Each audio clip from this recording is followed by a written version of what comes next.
In the Ice Age, winter was not simply a season. It was a slow pressure placed on the human body, on memory, on movement, and on every fragile habit that kept a group alive. The strange thing is that humans did not survive deep cold because they were naturally made for it. Compared with many animals, the human body was exposed, needy, and unfinished. Yet from that weakness came fire, shelter, clothing, cooperation, and the long human habit of carrying warmth outside the body. But before warmth became something humans could build, store, and share, what did winter take from them first? What human life was really like living in Ice Age winters? Ice Age winter was not the kind of winter most people imagine when they think of a cold morning, a pale sky, or a few days when the ground becomes hard beneath the feet. It was a condition that could shape the whole rhythm of life. For many human groups living in colder regions of the Pleistocene, winter was not only weather, it was a force that pressed itself into movement, food, sleep, clothing, shelter, and the quiet decisions made before daylight faded. We should be careful not to imagine one single Ice Age world, because climate changed across regions and across long stretches of time. Some places were dry and windy, some were covered by open steppe, some were close to ice sheets, while others were cold only during certain seasons. But in the places where winter truly dominated, the cold was not a background detail. It was the first fact that the body had to answer. A person waking in such a world did not begin the day with the question of comfort. The first question was whether the body could keep enough warmth, whether the group could remain together, whether there was fuel, whether there was food, and whether moving would cost more energy than staying still.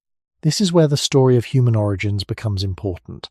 Humans did not begin as creatures perfectly designed for frozen landscapes. The deep roots of the human body reach back into warmer environments, into primate ancestry, into bodies that were not covered with dense winter fur, into hands made for grasping rather than paws made for snow. When later humans entered colder lands, they did not carry a body that could simply ignore winter. They carried a vulnerable body, but also a rare ability to change the conditions around it. This is one reason Ice Age winter matters so much for understanding human life. It shows that survival was not only inside the skin, it was also outside the skin, in fire, in coverings, in shelters, in shared knowledge, in remembered paths, and in the slow learning of what a landscape allowed. To live through winter meant reading the world carefully. A slope could be useful if it blocked the wind. A cave mouth could be helpful or dangerous depending on dampness, animals, and smoke. A frozen river might become a path, or it might become a risk. Open ground could expose the body to wind, while trees and rock could soften it. Even sleep was changed by this pressure. Sleeping was not simply rest. It was a long period when the body produced less movement, when children and weaker members of the group needed protection, and when a bad place to sleep could drain heat hour after hour. In this sense, winter reached into the most basic human activities. It changed how far people could travel. It changed what they could carry. It changed how long they could search for food before the search itself became costly. It made preparation more valuable than strength alone. A strong person could still lose heat. A skilled hunter could still face empty ground. A group with memory, however, had something more lasting. Knowledge of where animals had passed before, where fuel might be found, where the wind became less harsh, and where a temporary shelter might hold through the night. This does not mean Ice Age people were constantly suffering in the dramatic way modern stories often imagine. Human life was never only fear. People adapted, learned, rested, shared, watched, and repeated small routines that worked. But winter narrowed the margin for error. A wet covering, a failed fire, a wrong campsite, or a long walk without enough food could matter more in cold weather than in a milder season. What makes Ice Age winters so powerful to think about is that they reveal human life before comfort became ordinary. They show a world where warmth was not assumed, where the body had to be defended gently and continuously, and where the first human answer to cold was not domination, but attention. To understand winter in an Ice Age world, it helps to slow the image down until the landscape no longer feels like scenery, but like a set of limits. Cold air did not only touch the skin. It changed what the ground offered, what animals did, how water moved, how wood burned, and how long a human group could remain in one place. A valley that seemed useful in warmer months could become a channel for wind. A patch of open land could become easier for seeing distant movement, but harder for keeping the body warm. A sheltering rock face could protect against one direction of weather, while leaving another side exposed. Nothing in such a world was useful in a simple way. Every place had to be judged by several quiet questions at once. Was there fuel nearby? Was there dry material? Could smoke leave without filling the sleeping space? Were there signs of animals using the same shelter? Could children remain close enough to warmth? Could people leave quickly if they needed to? These are not modern comforts being projected backward. They are basic consequences of cold, wind, darkness, and the exposed human body. From the beginning of human history, our ancestors had to live by noticing relationships between the body and the environment. In Ice Age winters, those relationships became sharper. The body needed calories, but food was harder to find. The body needed water, but water could be locked in ice, hidden under snow, or dangerous to approach. The body needed rest, but rest required a place where heat would not drain away too quickly. The body needed movement, but movement used energy that might not be easy to replace. This is why winter was not merely a season on a calendar. It was a slow calculation repeated through ordinary life. The cold asked people to think before they moved, to remember before they settled, and to share before they separated. Even the length of daylight mattered. Shorter days reduced the time available for gathering fuel, tracking animals, repairing coverings, watching weather, and returning safely. Darkness did not have to be imagined as constant terror, but it did increase dependence on fire, closeness, and familiar ground. A group that knew a landscape through many seasons would not see snow or frost as blankness. They would likely recognize shapes under the surface. A hollow where wind collects, a ridge that stays drier, a path animals prefer, a place where old wood can be found, a place where water may still run beneath ice. We cannot know every detail of how a particular group understood such signs, and it would be misleading to pretend we can hear their thoughts. But archaeology and anthropology make one broad point reasonable. Humans survived difficult environments through learned behavior, cooperation, and flexible use of materials. In a winter landscape, that flexibility mattered because no single solution was enough. Fire without shelter could fail against wind. Shelter without fuel could become a cold hollow. Food without a way to cook or share it could still leave the group vulnerable. Warm coverings could help, but if they became wet, torn, or poorly fitted, they could lose much of their value. The human answer to Ice Age winter was therefore layered. It was not one invention, one skill, or one heroic act. It was a chain of small protections, each supporting the next. A chosen campsite protected the fire. The fire helped dry materials. Dry materials helped protect sleeping bodies. Shared food supported warmth. Shared memory helped the group return to places that had worked before. This layered way of living is one of the quiet beginnings of human culture. It shows why the Ice Age should not be imagined only as a frozen emptiness. It was also a learning environment, severe but readable, where survival depended on seeing how many small things connected. Winter made the world narrower, but it also made attention more valuable. In that attention, early human life became less like a fight against cold and more like a careful effort to stay within the few conditions where warmth, food, rest, and movement could still hold together. Ice Age winter also changed the meaning of time. In a mild environment, a day could be divided by hunger, daylight, rest, and the ordinary movement of the group. In a cold winter world, time became heavier because every delay had a cost. The hours before darkness mattered. The hours before a fire weakened mattered. The hours before the body became too tired to keep moving mattered. This does not mean that people lived by clocks or by the measured time we use now. It means that winter turned natural signs into practical limits. A lowering sun could mean less time to gather fuel. A shift in wind could mean a shelter was no longer as safe as it had seemed. A change in snow, frost, or wet ground could affect whether footprints remained visible, whether animals could be followed, or whether movement became too difficult. Human life in Ice Age winters was therefore shaped not only by place, but by timing. A group had to know when to leave, when to stop, when to repair, when to search, when to stay close, and when a small risk was becoming too large. This connects again to the deep beginning of human life, because human survival was never only about having strong bodies. It depended on the ability to place actions in order. Before there were villages, fields, written calendars, or stored supplies in the later sense, people still had to live with sequences: gather before night, dry before sleeping, mend before the cold worsens, move before hunger becomes too deep, rest before exhaustion makes the next day harder. Ice Age winter made these sequences more serious. It punished carelessness, but it rewarded memory and preparation. A person could not make winter disappear, but a group could soften its effects by doing the right small things before the need became urgent. This is one of the quiet truths behind the title. Living in Ice Age winters was not only about enduring cold after it arrived, it was about arranging life around cold before it became dangerous. The same was true of space. People did not move through an empty map. They moved through a remembered world. Certain valleys, slopes, river edges, caves, stands of trees, animal paths, and sheltered places would become meaningful because they had been experienced before. Some places may have been useful only in one season. Some may have become dangerous when weather changed. Some may have offered fuel but little protection. Others may have offered shelter but few resources. We should not imagine perfect knowledge, because real life would have included uncertainty, loss, failed decisions, and changing climate.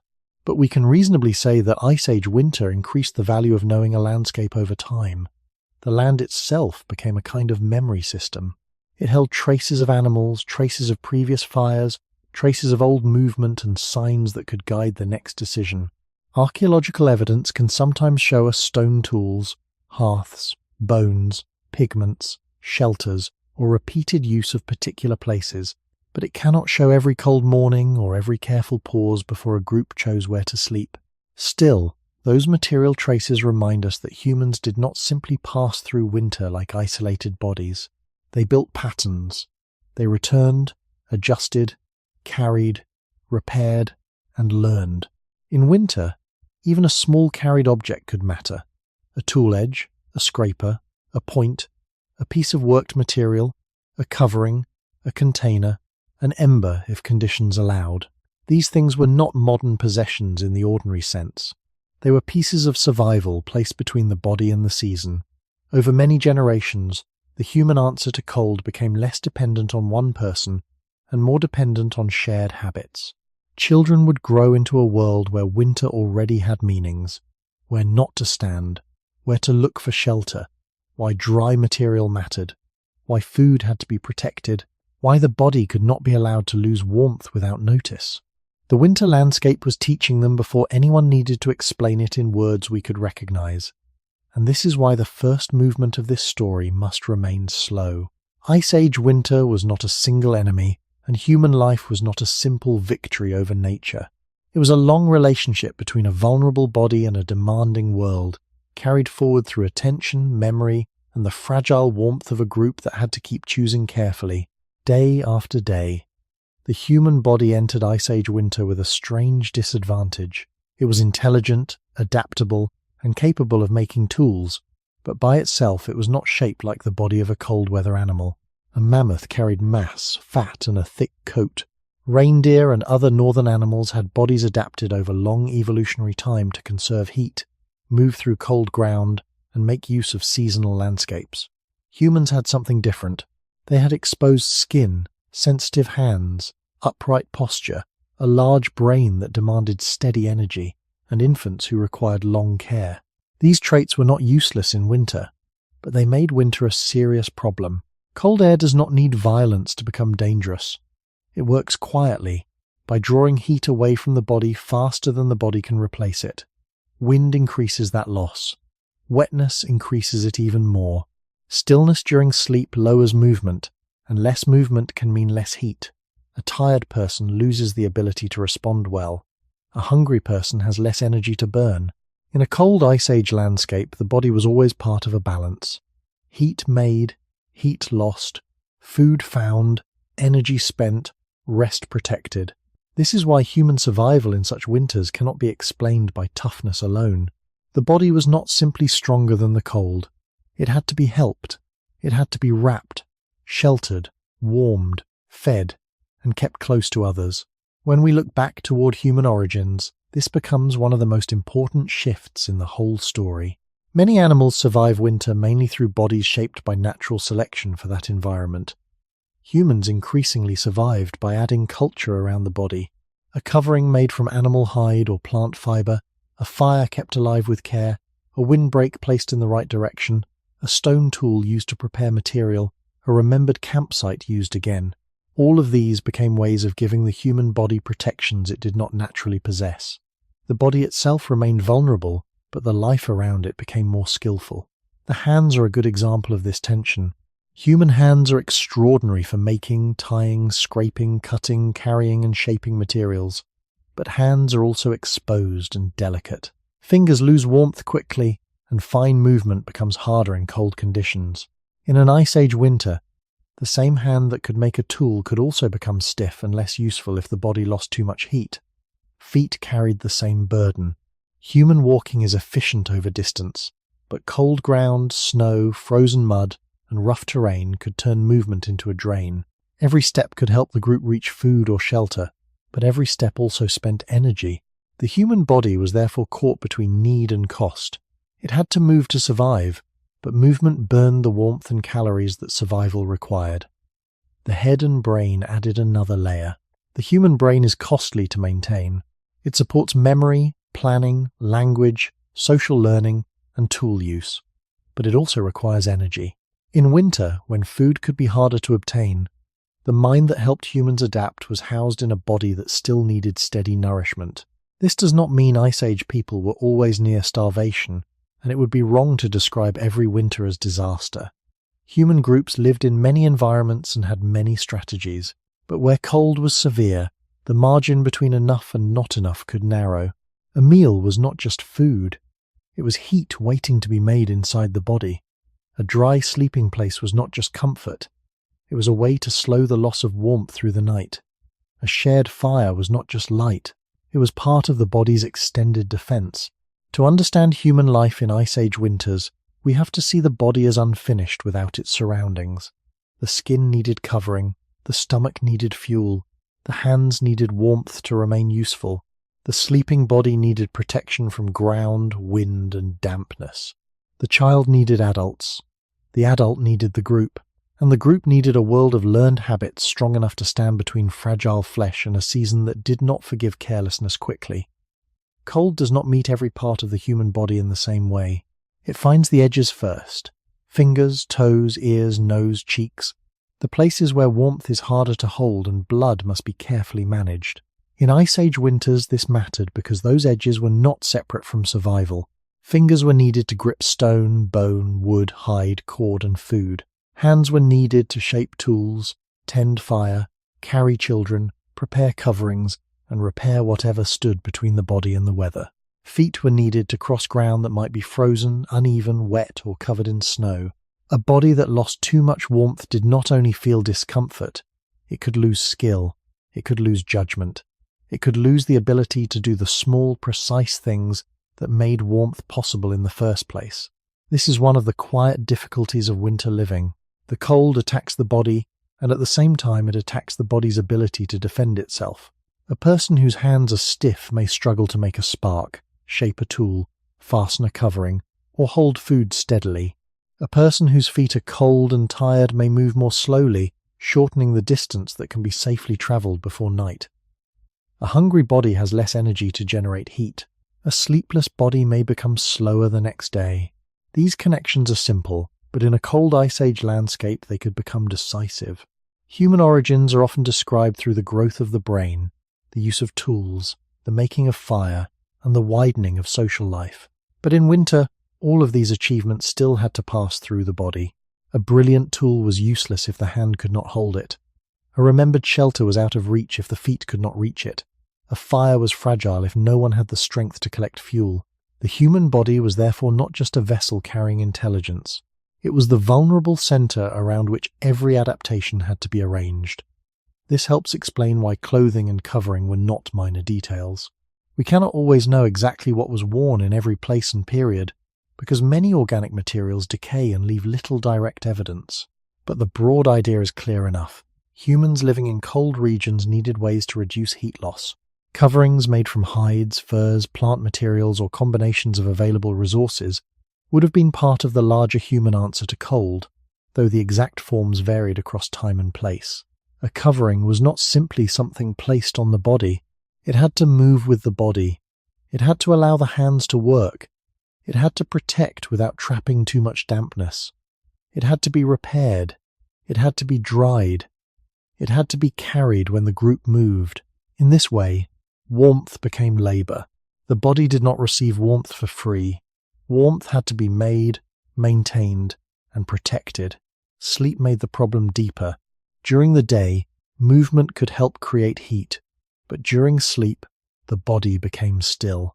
The ground beneath the body could draw warmth away. Dampness could make the night colder. Wind could enter through openings in a shelter. A child sleeping too far from warmth, an adult resting in wet material, or a group settling in a place where cold air collected could all face a harder night. Again, this should not be turned into a dramatic image of constant terror. People learned. They chose sleeping places. They arranged bodies, coverings, hearths, and windbreaks. They repeated what worked. But the need to protect sleep shows how deeply winter entered daily life. Even rest required knowledge. Even lying down had a geography. The human body in Ice Age winter was not merely surviving from one danger to another. It was being managed through many small acts of care. Keeping dry, staying close, eating when food was available, saving energy when movement was costly, using tools before the hands became too cold, repairing coverings before they failed, and choosing ground where the night would take less warmth away. In that careful management, we see something deeply human. The body was weak in ways that mattered, but weakness did not end the story. It became the reason for attention, invention, sharing, and the slow creation of a life larger than the body itself. The most demanding thing about the human body in Ice Age winter may have been that it could never solve cold only once. Warmth had to be renewed again and again. A person could be warm near a fire and then begin losing heat while walking away from it. A covering could protect well in dry air and become less useful if dampened by snow, rain, sweat, or wet ground. A full meal could support the body for a while, but hunger would return, and with hunger came a weaker ability to keep warm. This repeated need is important because it keeps us from imagining adaptation as a single invention that suddenly made winter easy. Fire mattered, shelter mattered, clothing mattered, food mattered, but each one required maintenance, and each one could fail under certain conditions. The human body was not transformed into the body of a winter animal. Instead, people built temporary layers of protection around it, and those layers had to be watched. This is one of the clearest links between Ice Age winter and the deep beginning of human culture. Culture was not only art, story, or symbol. At its most basic level, it was the repeated knowledge of how to keep a vulnerable body alive in a place where the body alone was not enough. A child born into a cold region did not arrive with thick fur, hoofed feet, or the instincts of an animal shaped entirely for snow. That child arrived helpless, slow to mature, dependent on warmth from others, and unable to move with the group for many years. In winter, this long childhood was not a small burden. It meant that survival had to include carrying, feeding, protecting, teaching, and waiting. The presence of children made the group's relationship with cold more complex. A route that an adult could cross might be too hard for a child. A night that an adult could endure might be more dangerous for a small body. A shortage of food affected not only those who searched for it, but those who could not yet search.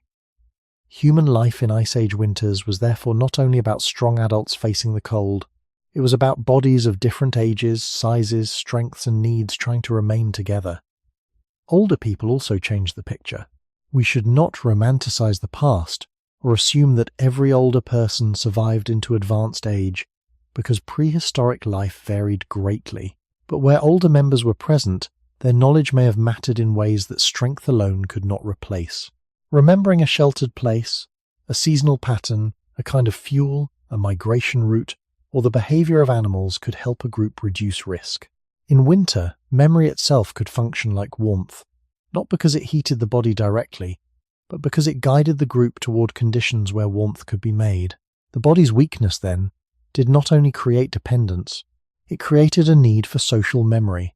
It made learning valuable.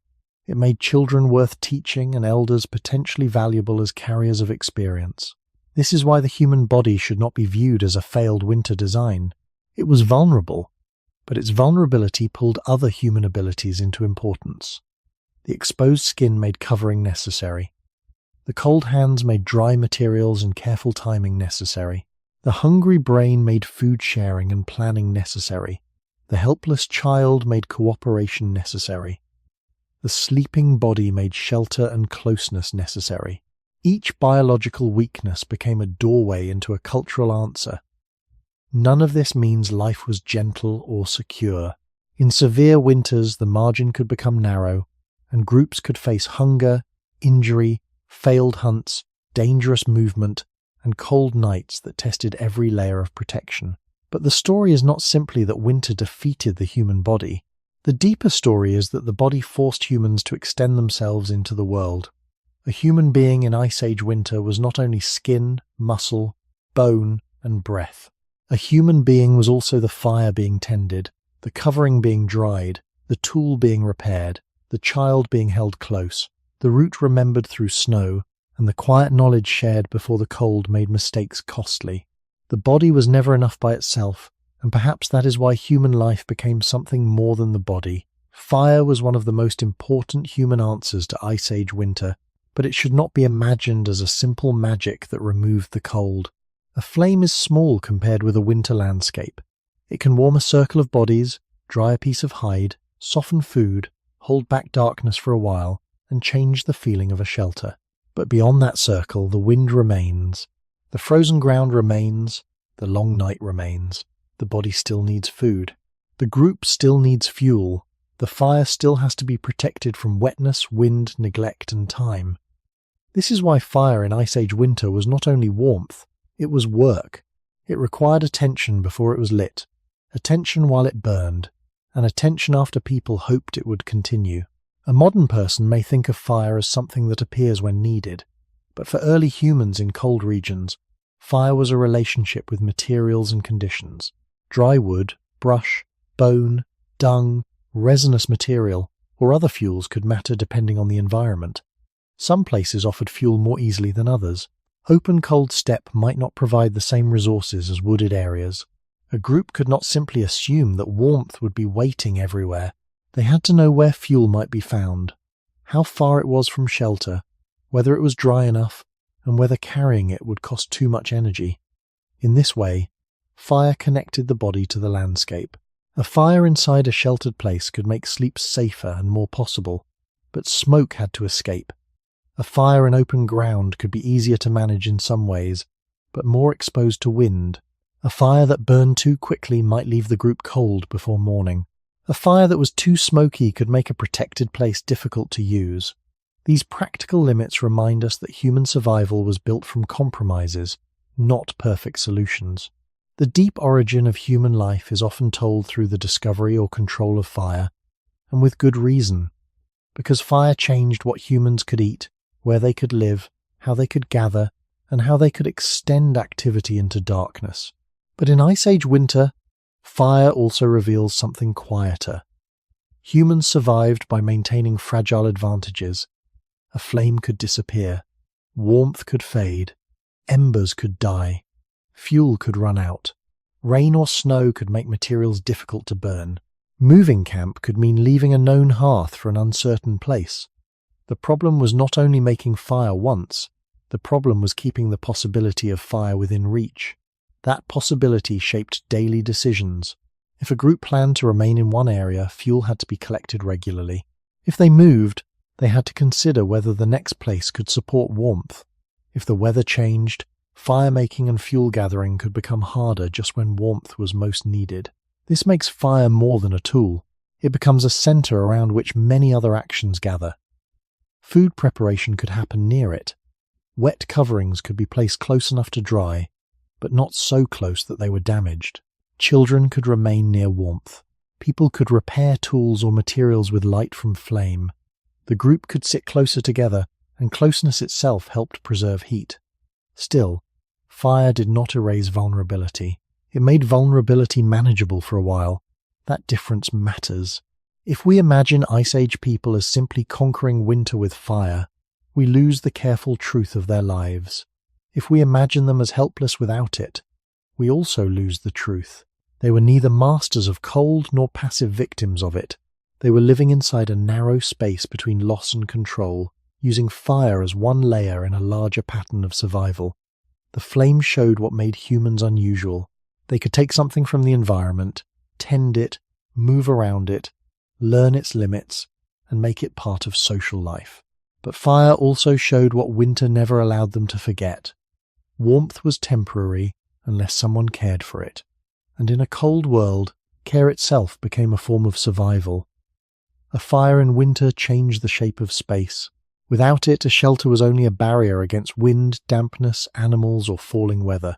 With fire, the same place could become a small zone where the body had more time to dry, time to eat, time to rest, time to repair, time for children to stop spending all their energy against cold. But this warm zone was never large, and it was never permanent. Its edges were clear.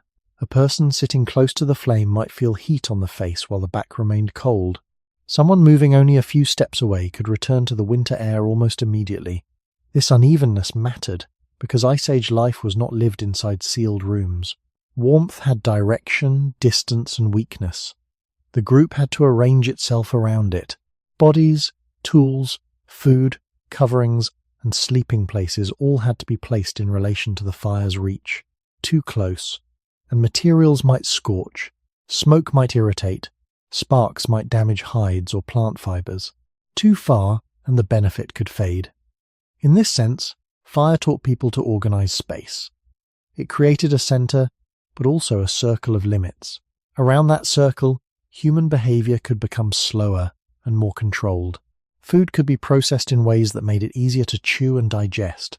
Fat, meat, roots, or other available foods could be warmed depending on place and season. We should not pretend that every Ice Age group ate the same foods or cooked in the same way, because environments varied widely. But the general importance of fire for food, warmth, and protection is well supported. In winter, its value was especially deep because eating and warming were connected. Food gave the body energy, and fire could help make some foods safer, softer, or more usable. Warm food or drink, where available, may have helped the feeling of warmth, but the larger point is simpler and more careful. Fire helped turn gathered or hunted resources into bodily fuel at a time when the body needed fuel urgently. This connects to human beginnings because the human body was not only surviving cold from the outside, it was constantly making heat from within. Fire supported that inner heat indirectly by helping with food, by reducing the energy lost to cold, and by making sleep more possible. Sleep near fire, however, brought its own problems. A flame needed watching. Fuel had to be added. Smoke had to be managed. A shelter had to allow warmth without trapping too much smoke. The ground still needed attention, because fire warmed air and nearby bodies, but the earth beneath could still draw heat away. A group might have arranged sleeping bodies with care, keeping smaller or more vulnerable members closer to warmth, though we cannot know the exact arrangements in most cases. What we can say is that fire made group life more spatially connected. It encouraged closeness, shared timing, and repeated routine. Someone had to notice when fuel was low. Someone had to know where more could be found. Someone had to understand what kind of material would burn well, and what kind would smoke, smolder, or fail. These are not dramatic skills, but they are the kind of skills that keep life continuous. The archaeology of hearths, burned materials, and repeated occupation sites reminds us that fire was not merely a moment of brightness. It was part of placemaking. Where fire was used again and again, the landscape could become more familiar, more human, more tied to memory. A cold cave, rock shelter, or open camp could carry traces of earlier warmth. Later, people returning to the same area may have found not comfort in the modern sense, but recognition. This place has held us before. This place can be made usable again. In Ice Age winter, that recognition mattered. Fire did not make the world safe, but it made some small areas more livable for a while. It allowed the human body to remain in landscapes that would otherwise demand too much. It turned darkness into a workable night. Not a conquered night. It turned cold ground into a place where people could pause, not a place where cold disappeared. The flame was therefore both powerful and humble. It could transform a circle of life, yet it always depended on hands, memory, fuel, shelter, and care. And perhaps this is why fire became so deeply human. It was not simply something people used, but something people had to stay in relationship with. As carefully as they stayed in relationship with the winter itself, fire also changed the way winter was remembered. A cold place where people had once managed to keep a flame alive could become different in the mind from a cold place where they had failed. A shelter with old ash, burned bone, charcoal, or darkened earth was not only a mark left in the ground, it was a sign that human life had paused there long enough to make warmth, prepare food, and hold the night at a distance for a while. Archaeologists can study such traces carefully, but they cannot recover the full human rhythm around them, who gathered fuel, who watched the flame, who slept nearest, who woke in the dark, who carried dry material, who learned from mistakes made in earlier winters. Still, the traces matter because they remind us that fire was not separate from daily survival. It was woven into movement, hunger, repair, sleep, and the repeated choice of where a group could remain. In Ice Age winter, a fire was often useful only because other things had already been done correctly. A sheltered place had to be chosen. Fuel had to be found before exhaustion or darkness made the task harder. Materials had to be dry enough, or made dry through earlier effort. Food had to be brought within reach. People had to stay close enough to benefit from the heat, but organized enough that smoke, sparks, and crowding did not create new problems. This means that fire was not the beginning and end of adaptation. It was a meeting point where many adaptations came together. The human body needed warmth. The landscape offered fuel unevenly. Tools helped prepare materials. Social life helped divide attention. Memory helped people return to places where fire had worked before. The flame stood at the center of these connections, but it depended on all of them. This is one reason we should be careful with a simple phrase like humans mastered fire.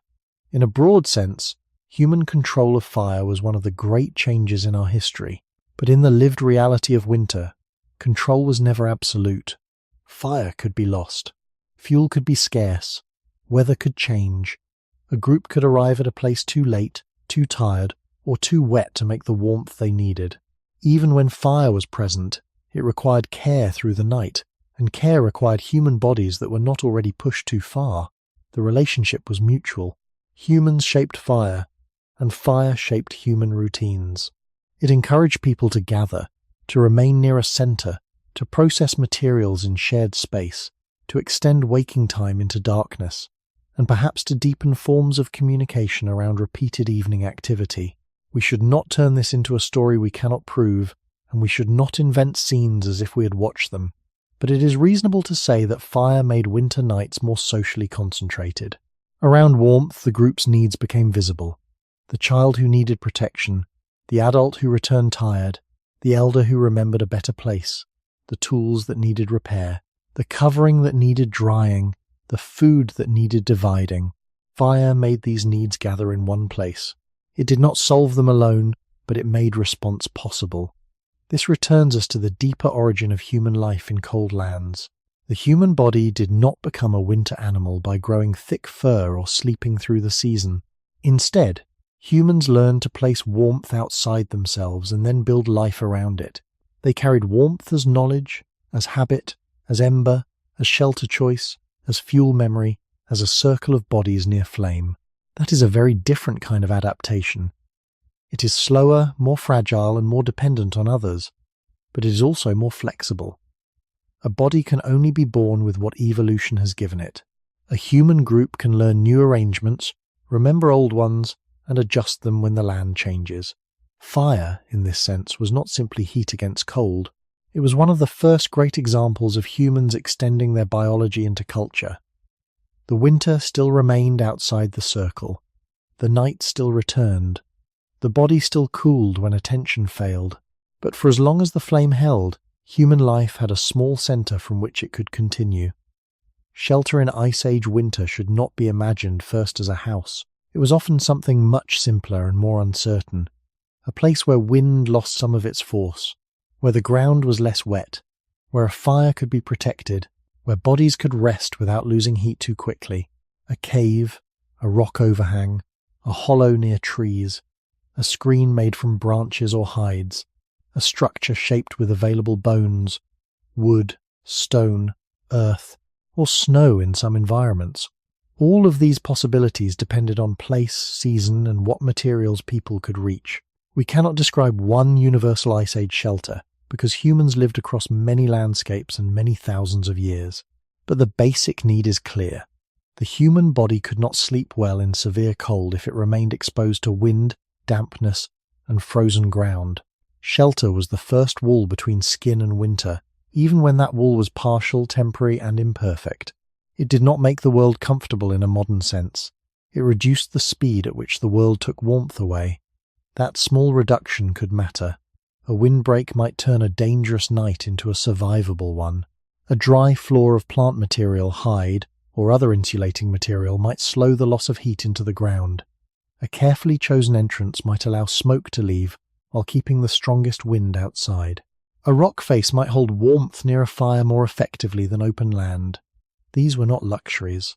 They were. When we think back to the beginning of human life in difficult climates, shelter shows something important about our species. Humans did not only adapt by changing their bodies, they adapted by changing the immediate environment around the body. A place in the landscape became a human place when it was selected, cleared, warmed, repaired, remembered, and used again. The same cave or overhang could mean little to an animal passing through, but to a human group, it could become a temporary center of life, a point where tools were used, food was handled, children were kept close, coverings were dried, and winter was held back for a while. Still, shelter could never be judged only by whether it had a roof. A cave might seem safe, but it could be damp, smoky, already used by animals, or poorly placed for fuel and food. Open ground might seem exposed, but a group might use a natural dip, a line of shrubs, a ridge, or a constructed screen to reduce wind. A place close to water might be useful, but also colder, slippery, or exposed. A place close to fuel might save energy, but might not protect well from weather. Shelter was therefore a decision, not merely a structure. It required reading the land with the body in mind. Where will cold air settle? Where will the wind strike after sunset? Where can smoke go? Where can children lie? Where can tools and coverings be kept dry? Where can people leave if danger enters? The answers would not always be perfect, and it would be false to imagine prehistoric people as never making mistakes. But repeated life in cold landscapes would make some patterns easier to recognize. This is one reason shelter belongs at the center of the story of Ice Age winters. It connects nearly every other need. Fire works better when sheltered. Sleep is safer when sheltered. Food preparation is easier when sheltered. Repair is possible when hands are not being numbed by wind. Social closeness becomes more manageable when a group can gather without being scattered by weather. Shelter did not defeat winter, but it gave human life a shape inside winter. It created a smaller world within the larger world, a place where warmth could last slightly longer, where labor could slow down, and where the fragile human body could stop moving without immediately surrendering its heat to the night. A shelter had to be placed before it could be built, and this first choice may have mattered as much as the materials themselves. In Ice Age winter, the wrong place could turn even a carefully made covering into a weak defense. A low hollow might seem protected at first, but cold air can settle in low ground. A place near water might offer usefulness during the day, but at night it could feel colder and damper. A high exposed ridge might stay drier, but wind could strike it with little interruption. A cave mouth might appear inviting, yet its value depended on depth, dryness, airflow, animal use, and how easily people could bring fuel and food to it. This is why shelter was not only construction, it was judgment. People had to notice how weather moved through land. They had to understand that wind could make the same temperature feel more severe, that wet material could steal warmth, that frozen ground could continue drawing heat from the body long after a fire had been lit. For humans whose deeper ancestry did not begin in frozen worlds, this kind of judgment was part of becoming able to live beyond the body's original comfort zone. The shelter did not change the human skin, It changed the conditions touching the skin. It made a small human climate inside a larger winter climate. This small climate could be made from very modest things. A wall of brush, a hide stretched against wind, stones arranged near a hearth, a floor covered with dry plant matter, a place where bodies slept close, an entrance angled away from the strongest weather. None of these details should be imagined as identical everywhere. Ice Age people lived in different regions with different resources, and the archaeological record preserves some materials better than others. Stone, bone, charcoal, and compacted surfaces may survive, while wood, hide, grasses, and fibers often vanish. Because of that, we must speak carefully. We can see enough to know that humans used shelters, hearths, tools, and repeated places. We cannot reconstruct every wall, every covering, or every sleeping arrangement, but the logic of winter helps us understand why even temporary shelters mattered. They reduced exposure, they helped keep materials dry, they made fire more useful, they allowed repair work to continue when open air would have made hands too stiff. They protected stored or prepared items from dampness, wind, scavengers, or simple loss in darkness. A shelter also changed the way a group shared space. In open land, people can spread out more easily. In winter shelter, space becomes compressed. Children, adults, food, tools, coverings, fuel, and fire all need room. Too much closeness could create smoke, crowding, or damage to materials. Too much distance could waste heat. The group had to find a balance between breath, flame, sleep, and movement. This made shelter a social space as much as a physical one. It was where the needs of the body became arranged with the needs of others. Someone's wet covering might need the warmest place to dry. A child might need to be kept away from smoke but close to heat. Tools might need to be placed where they would not be lost under bedding or darkness. Fuel might need to be close enough to reach at night, but not so close to flame that it became dangerous. These ordinary arrangements show how Ice Age winter entered human life at a very small scale. It was not only the grand image of glaciers, snow, and distant animals. It was also the question of where to put a sleeping body, where to place a tool, where to lay damp material, where smoke would go, and how to keep warmth from escaping too quickly. Shelter turned survival into arrangement. It made space meaningful because every corner, edge, opening, and surface could affect the body's ability to last until morning. In that sense, the first wall between skin and winter was not only made of hide, stone, wood, or earth. It was made of attention, memory, and the slow human habit of shaping a place until a vulnerable body could remain there a little longer. A shelter in Ice Age winter was never completely finished. Wind could shift. Snow or rain could change the ground. Smoke could collect differently. After weather changed, materials that worked one week might weaken later from dampness, pressure, tearing, or repeated use. This meant that shelter was not only something humans built once and then trusted.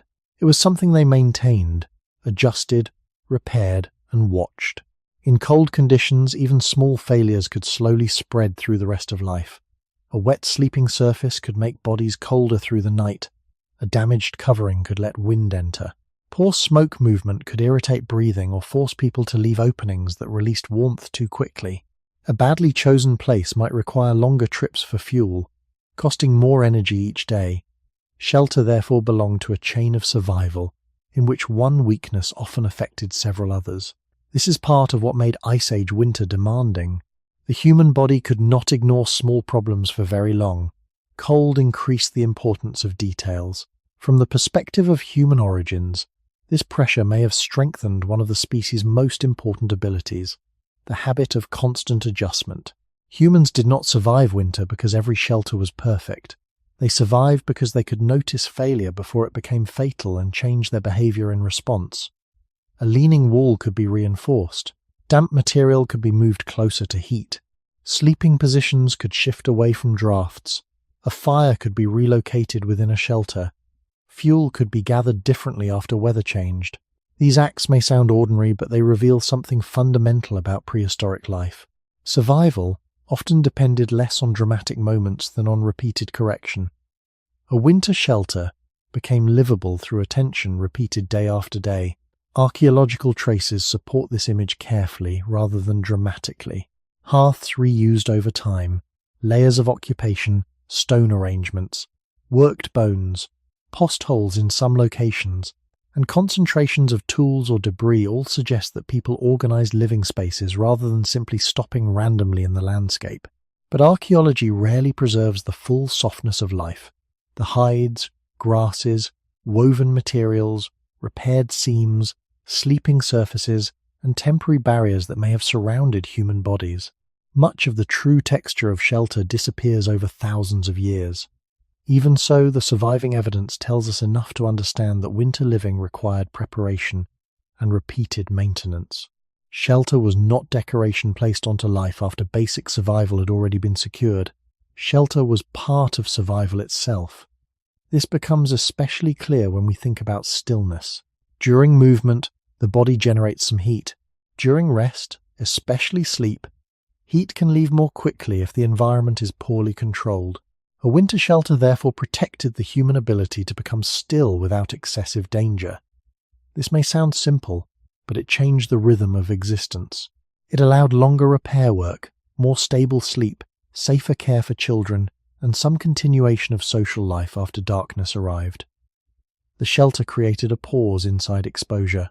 Without such pauses, the body would need to keep spending energy constantly against the cold. In this sense, shelter conserved not only warmth, but effort. It allowed the group to stop fighting the environment for brief periods and instead maintain themselves within it. We should also remember that shelters were tied to movement patterns. Some places may have been revisited seasonally because they offered reliable protection, nearby resources, or known terrain. Others may have been abandoned when conditions worsened or resources became scarce. Ice Age life was not static. Shelters belong to roots, memories, and seasonal decisions. A place remembered as safe one year might become less useful another year if weather, animals, or fuel availability changed. The relationship between humans and shelter was therefore flexible, not permanent. And perhaps that flexibility was one of the most human traits of all. Unlike animals adapted to a single narrow environment, humans could carry habits, tools, and knowledge from one place to another and reshape temporary spaces into livable ones. The shelter did not remove winter from the world. The cold remained outside, pressing against stone, hide, wood, earth, and skin. But within that small protected space, human beings created enough warmth, enough dryness, enough rest, and enough continuity for life to move forward one more night. In Ice Age winter, food was no longer only a question of hunger, it became a question of heat. The human body burns energy constantly to maintain warmth, and when the surrounding world grows colder, that demand rises. A person walking through cold air, carrying materials, searching for tracks, gathering fuel, or simply remaining exposed to wind may lose heat hour after hour. To replace that heat, the body needs energy from food. This created one of the central pressures of winter life. The season that increased the body's need for calories could also reduce the ease of finding them. Plants became less available in many cold environments during winter periods.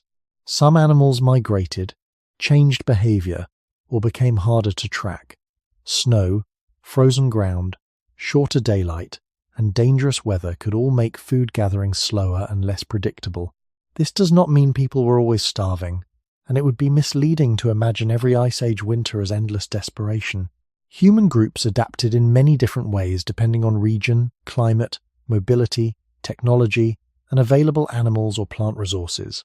But winter often narrowed the margin between enough food and too little food. The body could not ignore that narrowing for long. Hunger in cold conditions is different from hunger in mild weather because the body is not only trying to move and think, it is also trying to stay warm. A tired person who has eaten too little may lose strength more quickly in winter. A person who loses warmth may become less able to hunt, gather fuel, repair shelter, or walk long distances. In this way, cold and hunger could reinforce one another.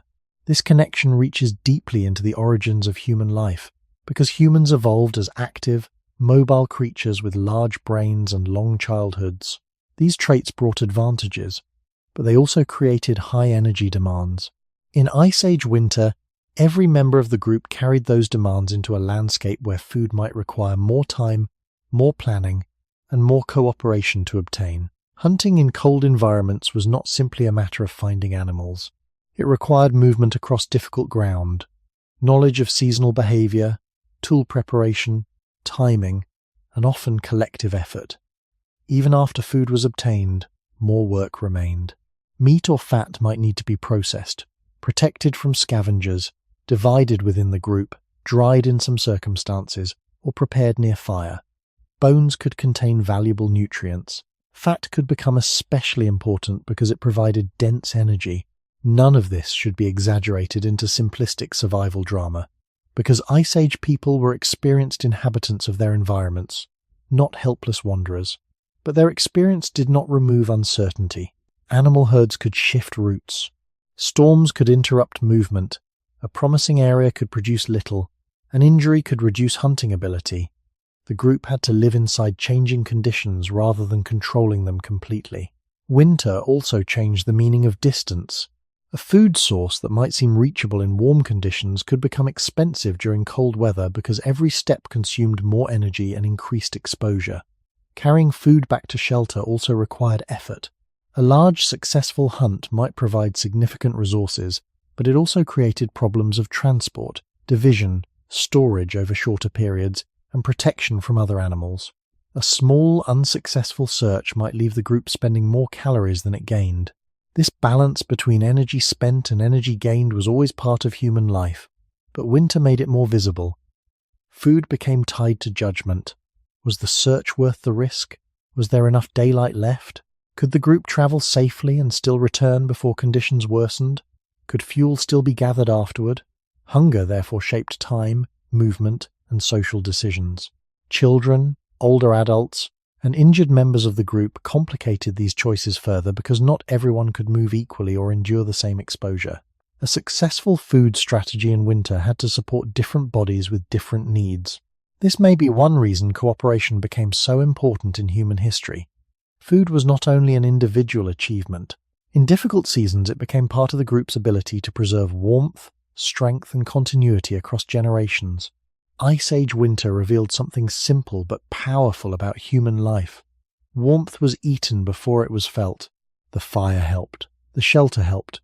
The coverings helped. But inside the body itself, survival still depended on whether enough energy could be found to keep human heat alive against the cold world outside. Winter also changed the rhythm of eating itself. In warmer conditions, food may sometimes be gathered gradually across the day from many smaller sources. Plants, insects, shellfish, small animals, fruits, seeds, roots, or scattered opportunities depending on the environment. In colder Ice Age winters, especially in open or northern landscapes, the availability of these resources could shrink. Snow could hide plant foods. Frozen ground could make digging more difficult. Animal behavior could shift with migration patterns, weather, or seasonal scarcity. The result was not a complete absence of food, but a world where finding enough energy often required greater planning and more dependence on particular resources at certain times. This may have increased the importance of large animals in some regions, though human diets always varied across place and time. The image of prehistoric people surviving only through dramatic hunting scenes is too simple and often misleading. Real survival was quieter and more repetitive. It involved tracking, waiting, processing, carrying, sharing, preserving short-term usefulness where possible, and constantly balancing effort against return. A successful hunt in winter could provide warmth indirectly for many days because food supported the body's heat production. Yet success also brought labor.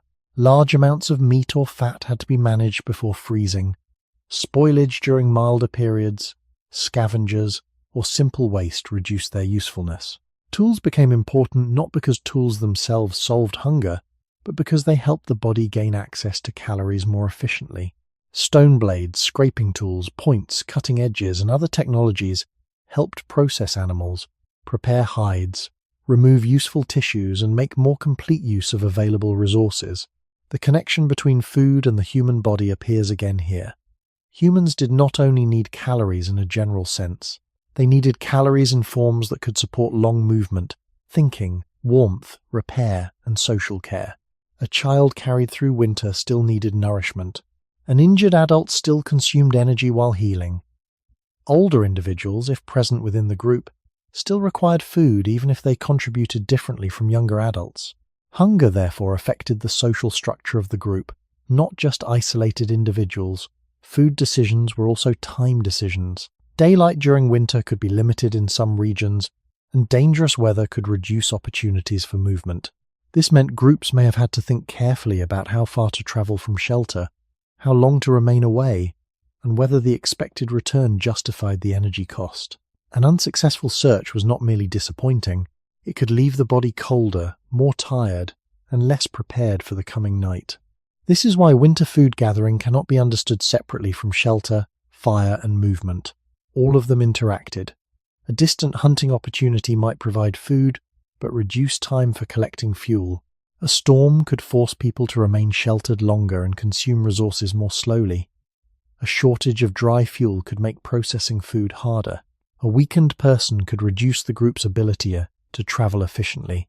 Winter compressed human decisions into tighter spaces where one difficulty often affected another. Archaeological evidence from Ice Age sites sometimes shows concentrations of animal bones, cut marks, hearths, stone tools, and repeated occupation areas that suggest careful use of resources rather than random feeding. Humans were not merely reacting blindly to winter. They were developing patterns of adaptation shaped over generations. Yet those patterns still existed inside uncertainty. A familiar migration route might change. Weather might arrive earlier or remain longer. A previously useful region might temporarily support fewer animals. Human life in winter therefore depended partly on flexibility. Groups that could shift routes, adjust timing, use multiple resources and cooperate effectively may have had better chances of enduring difficult periods. This flexibility became one of the defining human strengths. Unlike specialized predators tied closely to one ecological strategy, humans carried learned behavior that could be modified when conditions changed. Still, winter always reminded them that flexibility had limits. The body could only lose so much energy before weakness spread through every activity. Hands slowed, judgment faded, sleep became harder, movement became more costly. This is why food in Ice Age winter was never only about appetite. It was the hidden fuel behind every warm breath near a fire, every repaired covering, every long walk through snow or frozen grass, and every quiet morning when the group woke with enough strength to continue again. Perhaps the hardest truth about food in Ice Age winter was that the body could never store safety for very long. A successful hunt, a rich food source, or a period of better conditions could ease pressure temporarily, but winter continued moving around the group day after day. The cold did not disappear after one meal. Hunger returned. Fuel was still needed. The body still lost heat during sleep, movement, and exposure. This constant return of need shaped human life deeply because it forced people to think ahead while still solving the demands of the present moment. A group eating near a fire may also have been thinking about the next search, the next movement, the next storm, the next stretch of difficult weather. In this way, food in winter became tied to memory and anticipation. Humans did not simply react to hunger once it arrived. They increasingly survived by preparing before hunger became severe. This preparation may have included returning to known seasonal areas, observing animal movement over time, carrying useful tools, preserving short-term access to resources where possible, and maintaining social habits of sharing and cooperation. We should avoid turning this into a modern image of planned storage systems or guaranteed security, because Ice Age life remained uncertain and mobile in many regions. But the broader pattern is well supported. Human survival depended on learning from repeated seasons and using that knowledge to reduce risk. Winter made such learning especially valuable because mistakes became expensive quickly. A failed search in mild weather might be unpleasant. A failed search in freezing conditions could affect warmth, sleep, judgment, and movement all at once. This pressure may help explain why human groups became so dependent on communication and shared memory. One person might remember where animals had gathered during a previous cold season. Another might know where dry fuel could still be found after snow or rain. Another might recognize signs that weather was changing. Food was therefore connected not only to physical strength, but to information carried within the group. The human body itself reflects this unusual adaptation. Humans evolved large brains that consume considerable energy, and in difficult winters that energy demand remained constant. The same mind that allowed planning, cooperation, tool-making, and flexible behavior also increased the need for reliable nourishment. Ice Age winter exposed both sides of this condition. Intelligence helped humans survive harsh environments, but intelligence itself required bodies that could continue receiving enough food. In that sense, every meal supported not only muscles and warmth, but also memory, attention, and social coordination. Winter revealed how tightly connected these systems were. A weakened body could reduce clear thinking. Poor decisions could increase energy loss. Exhaustion could lead to mistakes during movement or shelter maintenance. The chain could work in the other direction as well. Good cooperation could improve hunting success. Better nourishment could preserve warmth. Preserved warmth could support sleep. Better rest could improve the next day's decisions. Human life in Ice Age winters existed inside these chains of cause and effect. Archaeological evidence cannot show every conversation, every moment of worry, or every decision made before dawn, but it does show repeated human persistence across cold landscapes over very long periods of time. That persistence suggests not perfection, but adaptation through repetition and learning. Groups survived because they found ways to make fragile systems hold together long enough to continue. Food sat near the center of those systems because it supported nearly every other form of protection. Shelter without nourishment could not fully preserve body heat. Fire without food could not replace lost energy indefinitely. Coverings without calories still covered a weakening body. Winter, therefore, revealed an uncomfortable but important truth about human life. Survival depended not on one great invention, but on many ordinary needs continuing to meet one another day after day. A person sitting quietly beside a fire in a winter shelter may appear still, but inside the body heat was being produced from food already eaten, strength already preserved, and labor already completed. The warmth felt near the flame had begun earlier, somewhere out on the frozen landscape where energy had first been found, carried home, shared, and transformed into another night of human life. And perhaps this is one of the deepest lessons hidden inside Ice Age winter. Humans did not survive because the world became gentle. They survived because they learned how to keep fragile chains connected long enough for warmth, movement, memory, and care to continue from one generation into the next. Movement in Ice Age winter was never just movement. Every step carried a cost that the body had to repay with energy, warmth, and recovery. In warmer conditions, walking can feel natural and almost invisible, something the body performs without much thought. In cold environments, especially across frozen ground, snow, mud, exposed plains, or icy slopes, movement became heavier and more deliberate. The human body was efficient at long-distance travel compared with many animals, but efficiency does not mean ease. A person moving through winter landscapes still lost heat into the air, still carried the weight of coverings, tools, fuel, food, or children, and still faced uneven ground that could slow the body and increase exhaustion. Wind could make open spaces harder to cross. Snow could hide holes, Chootsie's wet ground, or unstable surfaces beneath it. Ice could reduce balance. Cold muscles and stiff fingers could make falls more dangerous or recovery slower. In this way, winter changed the relationship between humans and distance. A place that looked near could require much more effort than expected. A route that worked in another season could become difficult or risky. Movement became part of survival mathematics. How much energy would the journey consume, and would the return justify it? This question connects directly to the deeper story of human origins because humans are a species shaped by mobility. Long before Ice Age winters, human ancestors moved across varied landscapes in search of food, water, safety, and opportunity. Upright walking allowed the body to travel efficiently over large distances, freeing the hands to carry tools, food, or children. But when humans entered colder environments, the same mobile body had to operate under new pressures. Winter reduced the margin for unnecessary movement. A long search without success could leave the body colder and weaker by the time night arrived. A delayed return could mean gathering less fuel before darkness. An injury during travel could threaten not only one individual, but the stability of the whole group. This does not mean people stopped moving in winter. On the contrary, movement remained essential. Food sources shifted. Fuel had to be collected. water had to be reached. New shelter locations sometimes became necessary. Animals migrated through seasonal routes. Humans followed opportunities where they could, but winter made movement more strategic. The group had to think about terrain, weather, daylight, and body condition together. A valley might offer easier travel but collect cold air. A ridge might improve visibility but expose people to wind. Frozen rivers could become pathways in some conditions, while becoming dangerous in others. Open steppe could allow distant observation of animals yet provide little shelter from weather. Human movement, therefore, depended not only on physical endurance, but on reading landscapes carefully.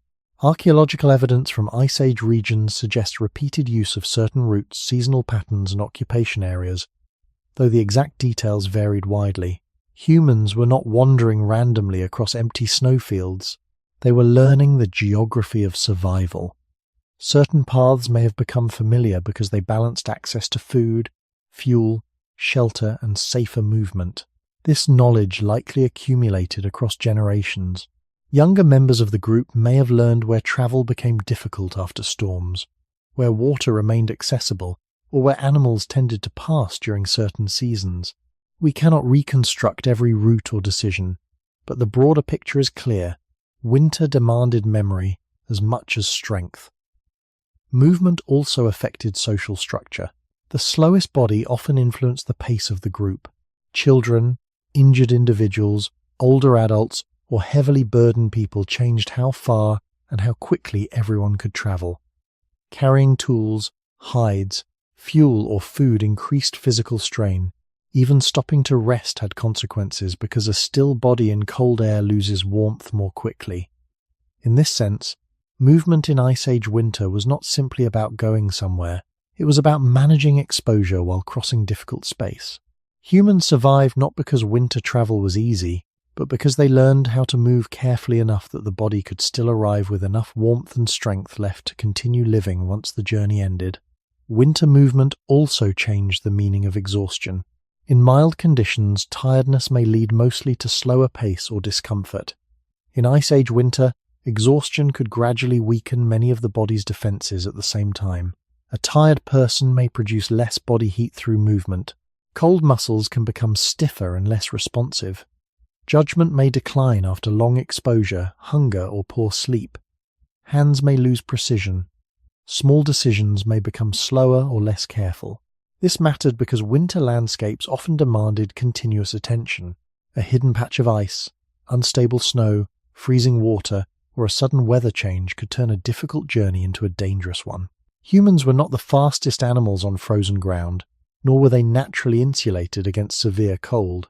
Their advantage came from adaptation through behavior, planning, and social cooperation.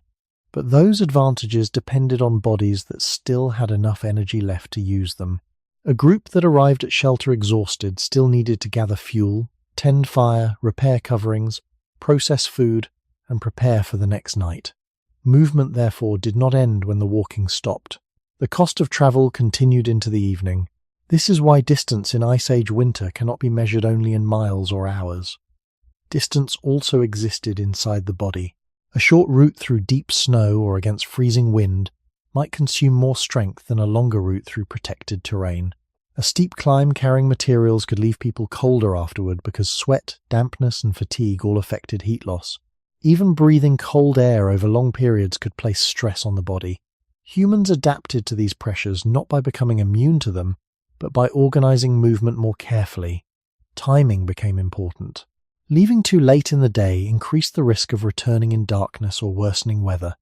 Moving during storms could reduce visibility and increase exposure. Remaining too long in one place, however, might reduce access to food or fuel. Winter forced constant balance between staying and moving.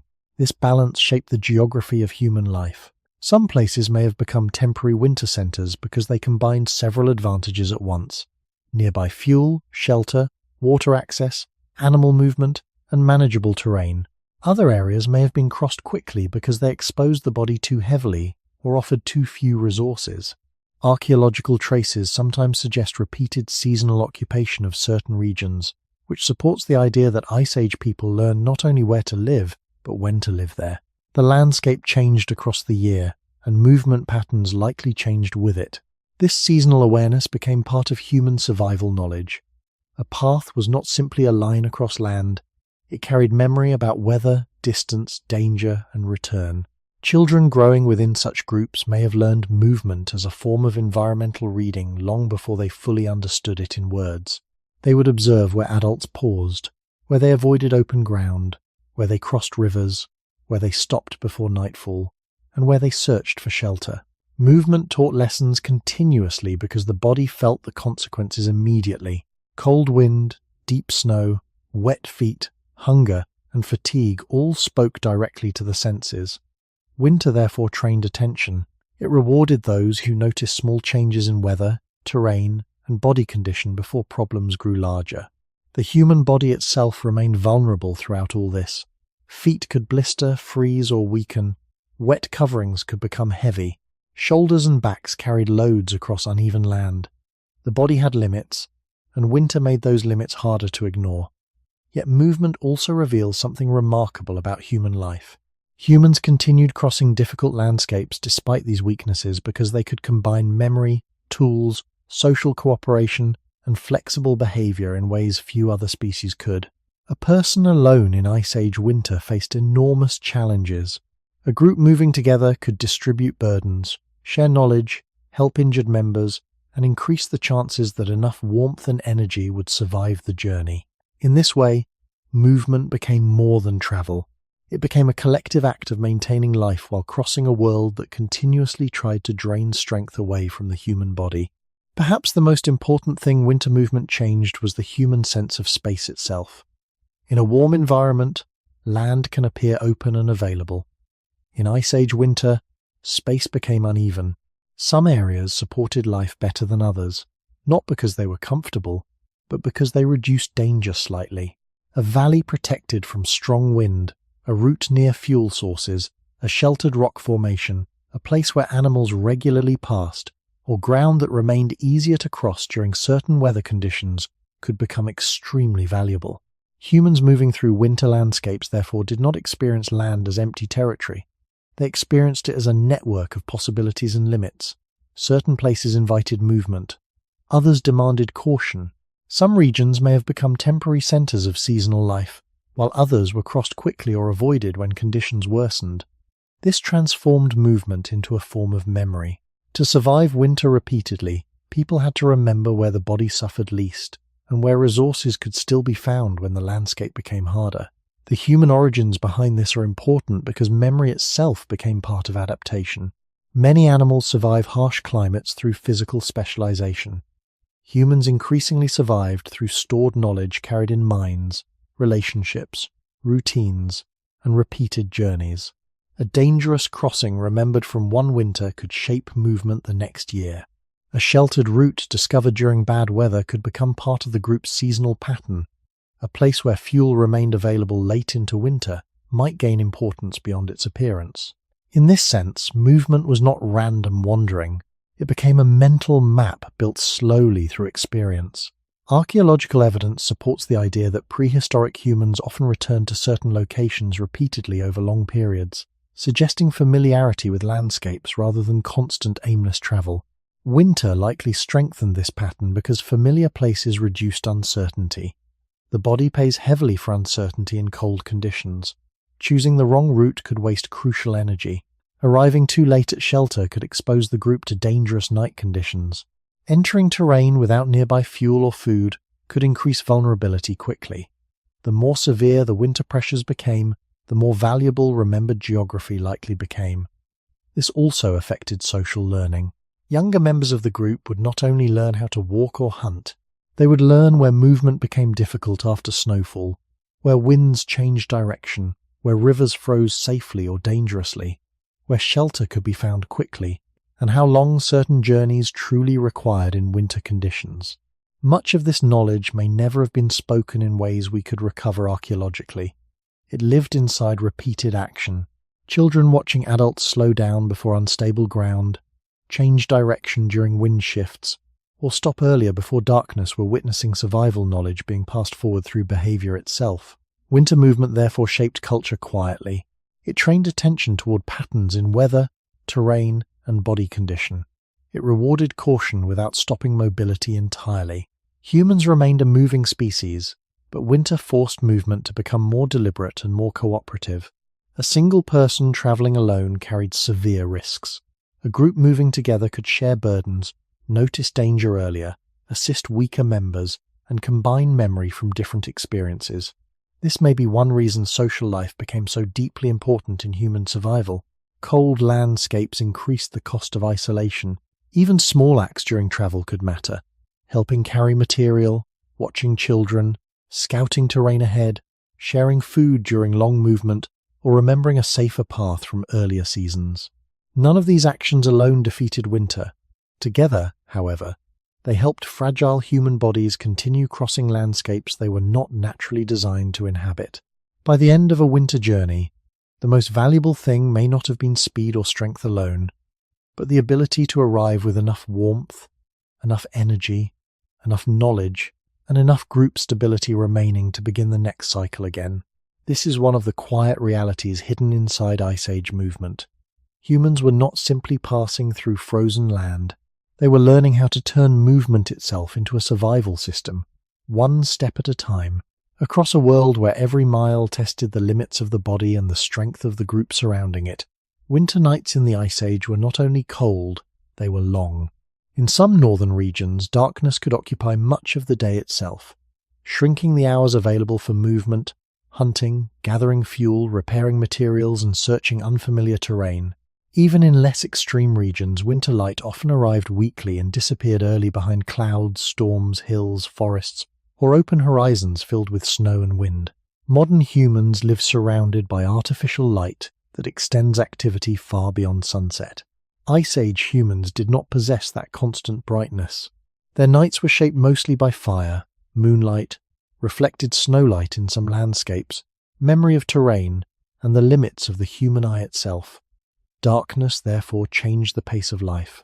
It narrowed what could safely be done. It increased uncertainty. It made distance feel larger and shelter more valuable. The human body is not naturally designed for excellent night vision, compared with many nocturnal animals. Human eyes work best in daylight and struggle in deep darkness. This meant that night in winter carried a biological disadvantage from the beginning. A person outside shelter after dark could lose orientation more easily, miss hazards beneath snow or ice, fail to notice movement in the distance, or spend more energy trying to navigate safely. Cold added pressure because stopping too long in darkness could increase heat loss, yet moving too quickly could increase the risk of injury. In this way, darkness forced caution onto the body. Human life became slower after sunset, not because people lacked intelligence, but because the senses themselves had limits. Fire partially changed this condition. A flame extended the usable day slightly by creating a small area of light and warmth, but the reach of firelight was narrow. Beyond the circle of illumination, winter still remained vast and difficult to read. Shadows moved unpredictably. Wind carried sound unevenly. Snow and darkness could distort distance and shape. A familiar landscape during daylight might feel entirely different at night. This likely strengthened the importance of returning to shelter before darkness deepened whenever possible. Winter nights therefore shaped daily timing. The group needed enough daylight to gather fuel, search for food, travel, repair tools, and prepare sleeping spaces before temperatures dropped further. Delays could become costly. This connects deeply to human origins because it reveals how much of early human survival depended on organizing time collectively. A winter day was not only measured by sunlight, it was measured by how much useful work the group could complete before darkness reduced safety and efficiency. Night also changed social behavior.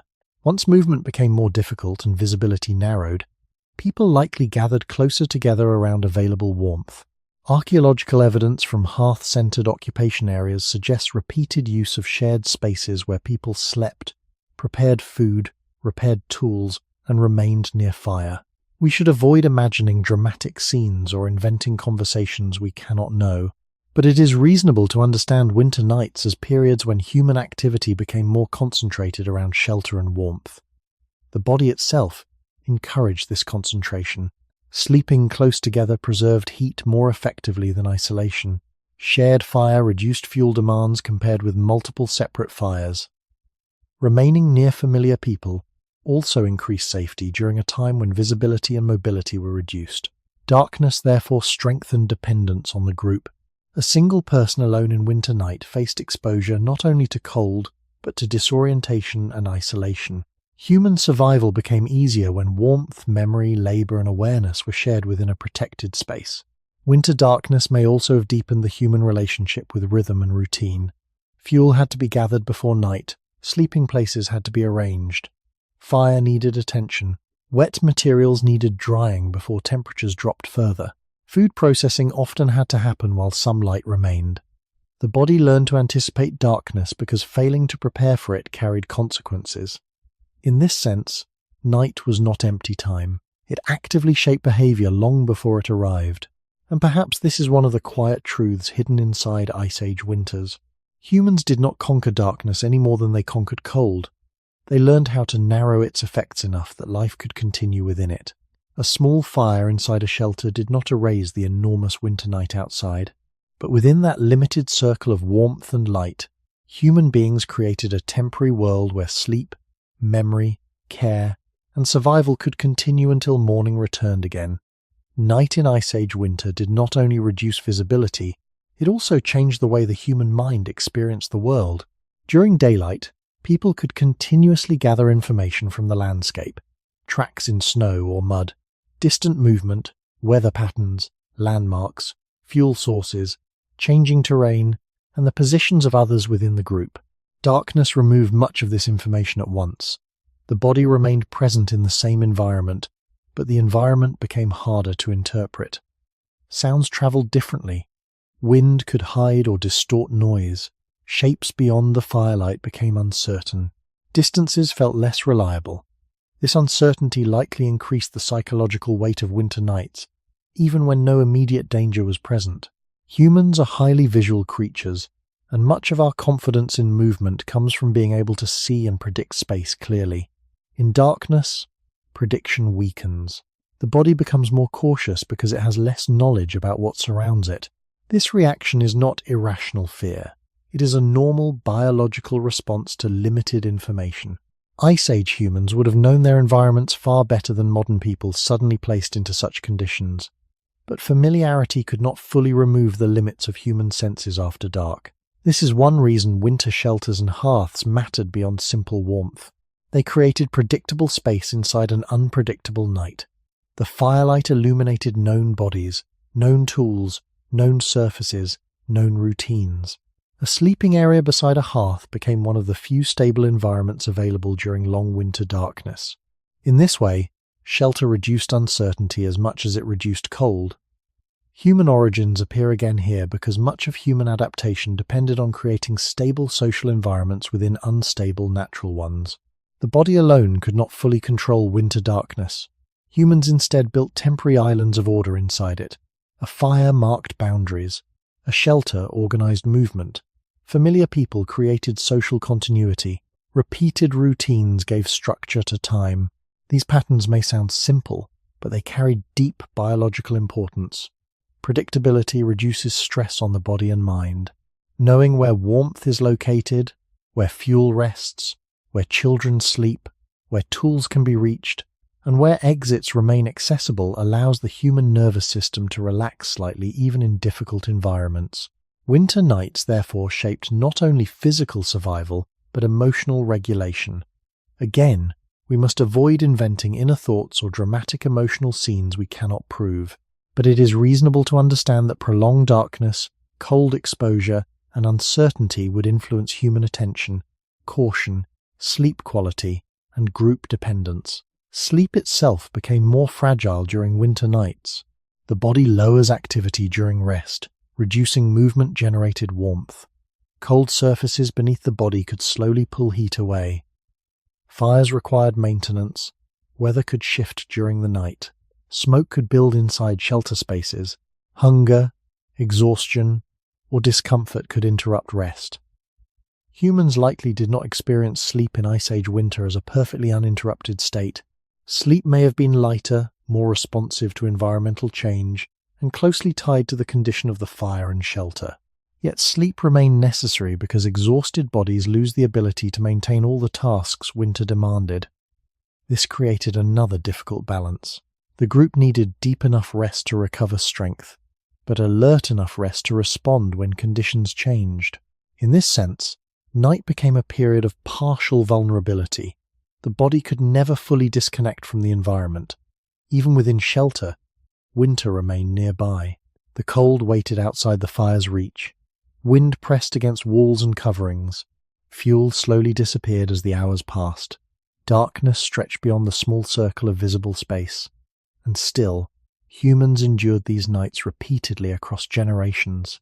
They did so not because the nights became harmless, but because they developed ways to reduce uncertainty enough for life to continue.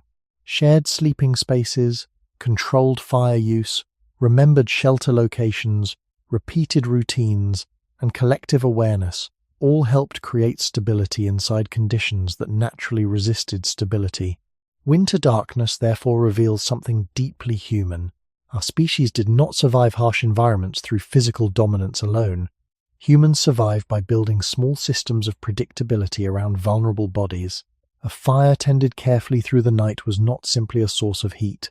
It was a way of holding back uncertainty long enough for sleep, memory, and social life to continue, until the next daylight slowly returned across the frozen landscape. Over many generations, winter nights may have changed human life in another quiet way. They created long periods when movement slowed and attention turned inward toward the group itself. During daylight hours, survival often required outward focus on terrain, animals, weather, fuel, and travel. Night reduced many of those possibilities. Once darkness deepened and cold strengthened outside the shelter, the range of safe action narrowed. People gathered close to fire not only because warmth concentrated there, but because winter made separation more costly. In that smaller space, human beings remained exposed to one another for long stretches of time. We cannot know exactly what was spoken, taught, remembered, or silently observed during these nights, and we should avoid romantic stories about prehistoric conversation. But it is reasonable to understand that repeated proximity around shared warmth likely strengthened the transmission of habits, skills, routines, and social memory. A child watching an adult repair a tool beside firelight was learning. Someone observing how coverings were dried, how fuel was arranged, how smoke was managed, or how sleeping places were prepared was absorbing survival knowledge without formal instruction. Winter nights, therefore, may have become periods when culture itself was reinforced through repetition and closeness. Human adaptation has always depended heavily on learning from others. Unlike many animals whose behavior is guided strongly by instinct from birth, humans require long years of observation and teaching before becoming fully independent. Ice Age winter likely increased the value of this dependence rather than reducing it. Long nights kept groups physically near one another, and repeated shared routines created opportunities for younger members to absorb patterns that had been refined across generations. A movement made beside a fire could contain lessons about fuel, shelter, caution, or weather, even when no words explained it directly. This form of learning may have been especially important because winter punished mistakes quickly. A poorly prepared sleeping place, wasted fuel, damaged covering, or badly timed journey could weaken the body rapidly. Knowledge therefore carried physical consequences. Memory became protective in the same way that shelter and fire were protective. Darkness also changed awareness of time itself. Modern humans often divide time with clocks, schedules, and artificial lighting. Ice Age humans experienced winter nights through the slower movement of flame, exhaustion, temperature, and the eventual return of daylight. The body likely became highly sensitive to environmental rhythms. When darkness usually deepened, when temperatures dropped most sharply, when fuel needed replenishing, when dawn began to change the sky. These repeated cycles may have shaped emotional expectations as well. Long nights encourage patience because many problems could not be solved immediately after dark. Sometimes survival meant remaining still, preserving warmth, waiting for weather to shift, or enduring discomfort until morning. This is an important difference between modern life and Ice Age winter life.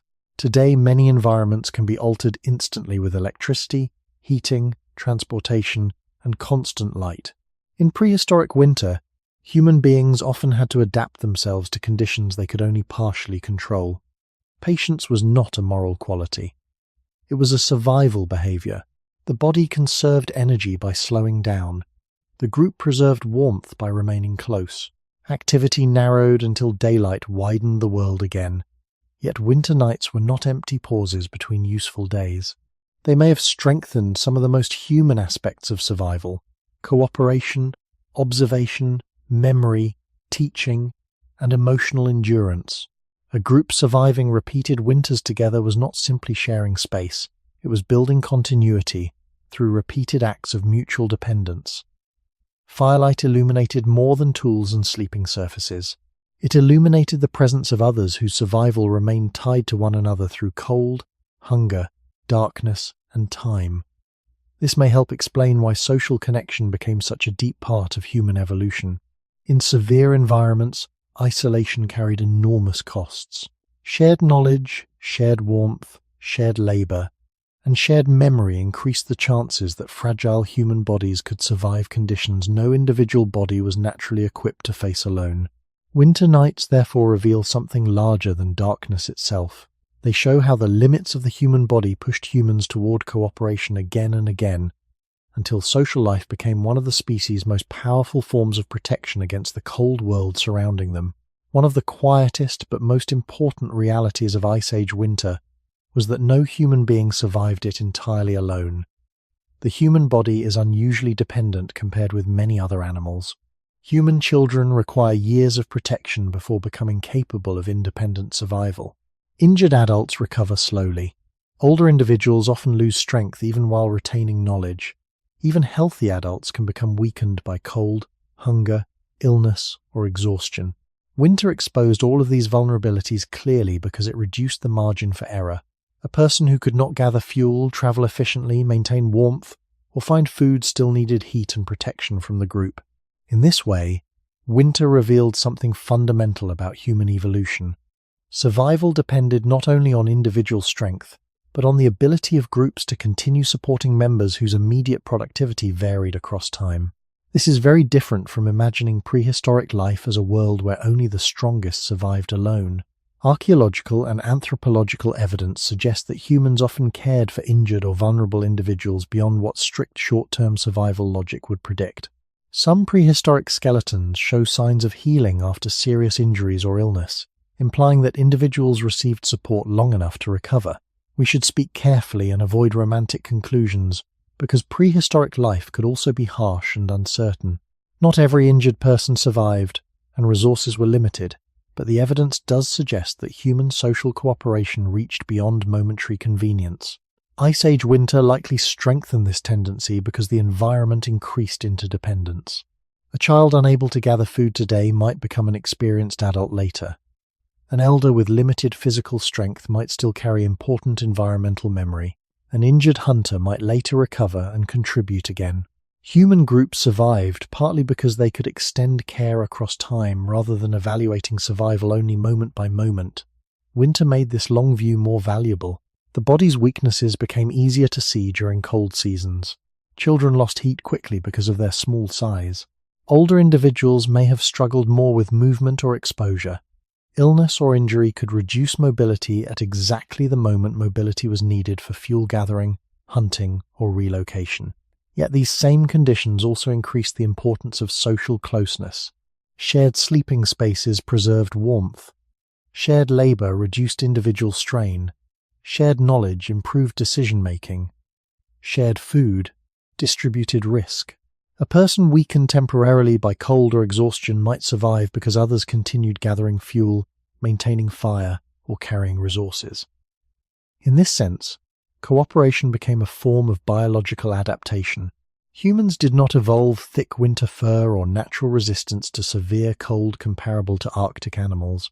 Instead, humans evolved social systems capable of protecting vulnerable bodies collectively. This collective adaptation may help explain why communication, empathy, memory, and teaching became so deeply rooted in human life. Winter punished isolation. A solitary human body faced enormous difficulty maintaining warmth, securing food, avoiding injury, and surviving long nights alone. Groups created stability, not because every member was always equally strong, but because different abilities could support one another across changing conditions. Someone skilled at reading terrain might guide movement. Someone experienced with fire maintenance might preserve warmth through difficult nights. Someone unable to travel far might still prepare materials, repair tools, or care for children near shelter. Human survival therefore depended on flexible roles rather than identical contributions from every individual at every moment. Ice Age winter also placed pressure on emotional endurance. Again, we must avoid inventing specific prehistoric feelings we cannot know, but living in prolonged cold, darkness, uncertainty, and physical strain would naturally affect attention, patience, and social tension. The fact that humans continued surviving these environments across generations suggests not only physical adaptation, but social regulation. Groups needed ways to remain cooperative under pressure because conflict, fragmentation, or neglect could weaken everyone's chances. Winter, therefore, may have strengthened behaviors that encouraged coordination and mutual dependence. The deeper story hidden inside these cold landscapes is not only that humans learned how to resist winter, it is that winter repeatedly forced humans to rely on one another in order to remain human at all. A fire could warm the body, but only if someone gathered fuel. Shelter could reduce exposure, but only if people maintained it.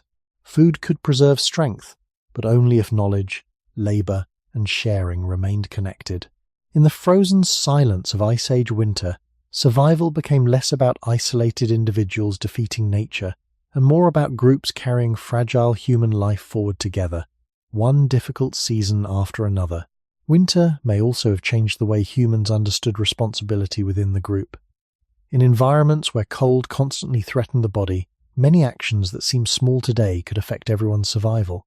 Forgetting to protect dry fuel from moisture, failing to repair damaged coverings, returning late from movement, neglecting fire maintenance, or misjudging weather conditions could spread consequences through the entire shelter. This does not mean Ice Age people lived in constant tension or perfect discipline. Human groups were still made of individuals with different abilities, ages, and temperaments. But winter increased the importance of reliability because the margin for recovery was often narrow. A mistake in mild conditions might create inconvenience. The same mistake in freezing conditions could reduce warmth, weaken sleep, increase exhaustion, or force additional energy expenditure at exactly the wrong moment. In this way, winter may have strengthened social habits built around attention, repetition, and cooperation. Human origins appear clearly here because humans are unusual among animals in the extent to which survival depends on learned collective behavior. A child is not born knowing how to maintain fire safely, recognize dangerous weather shifts, prepare coverings, organize shelter space, or judge the energy cost of winter travel. These skills must be observed, repeated, corrected, and remembered across many years. Ice Age winter increased the value of such learning because environmental pressure exposed errors quickly. This may be one reason why humans evolved such long childhoods compared with most mammals. Human development depends heavily on extended periods of learning within social groups. Winter landscapes likely deepened that dependence even further. Younger members of the group needed protection while also gradually absorbing survival knowledge through daily participation. They learn not through abstract lessons, but through repeated involvement in real tasks, carrying material, watching fire, preparing sleeping spaces, observing movement routes, or helping manage resources near shelter. Over time, these repeated behaviors became culture. Culture in this sense was not separate from survival. It was survival organized into shared habits.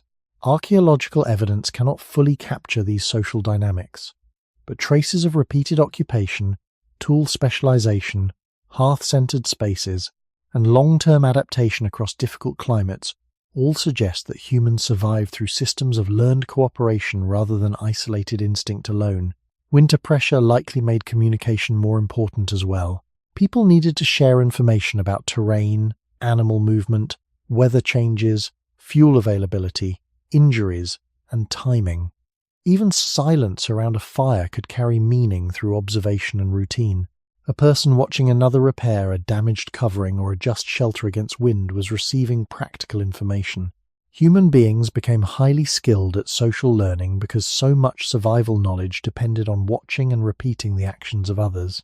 Winter rewarded groups that could transmit useful behavior reliably across generations.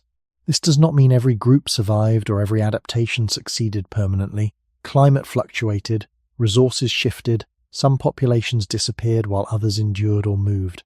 Human history during the Ice Age was not a simple story of steady progress. It was a long process of adjustment, failure, learning, and persistence. Yet through all of this, one pattern appears repeatedly. Human survival depended on social flexibility. Groups had to redistribute labor when someone became injured or exhausted. They had to adjust movement when weather changed unexpectedly. They had to preserve cooperation during periods of scarcity.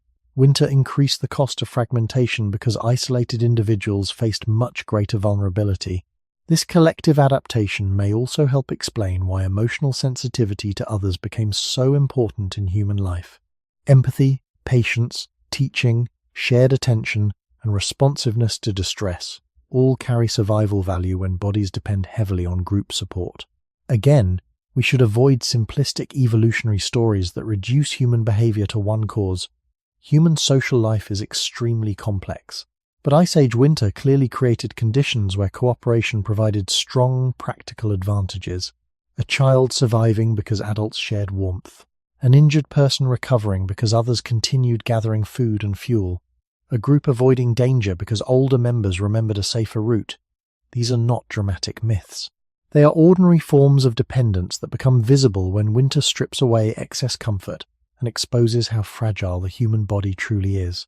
In those frozen landscapes, survival was rarely the achievement of one strong individual alone. It was the result of many small acts of coordination repeated long enough for another generation to endure the cold and continue forward into the future. Over very long stretches of time, Ice Age winters may have shaped human beings not only through physical survival, but through the gradual strengthening of social continuity itself. A group surviving one winter was important. A group passing knowledge across many winters was even more important. Human life became unusual among animals because survival depended increasingly on information carried beyond a single lifetime. An experienced adult might remember seasonal routes, dangerous terrain, shelter locations, animal behavior, fuel sources, or weather patterns that younger individuals had never encountered before. In stable and mild environments, forgetting some of this information might not immediately threaten survival. In harsh winters, however, remembered knowledge could reduce deadly uncertainty. This may help explain why human groups invested so heavily in teaching, observation, imitation, and long-term care. The body alone was not enough. Each generation needed access to knowledge gathered by earlier generations. Winter, therefore, strengthened one of the deepest characteristics of human evolution: dependence on cumulative learning. Humans survived not simply because individuals adapted personally to cold environments, but because groups stored useful experience socially and carried it forward through time. Archaeological evidence cannot preserve spoken language directly from deep prehistory, but the complexity of tools, repeated occupation patterns, coordinated hunting evidence in some regions, and long-term adaptation across varied climates all suggest sophisticated forms of communication and cultural transmission.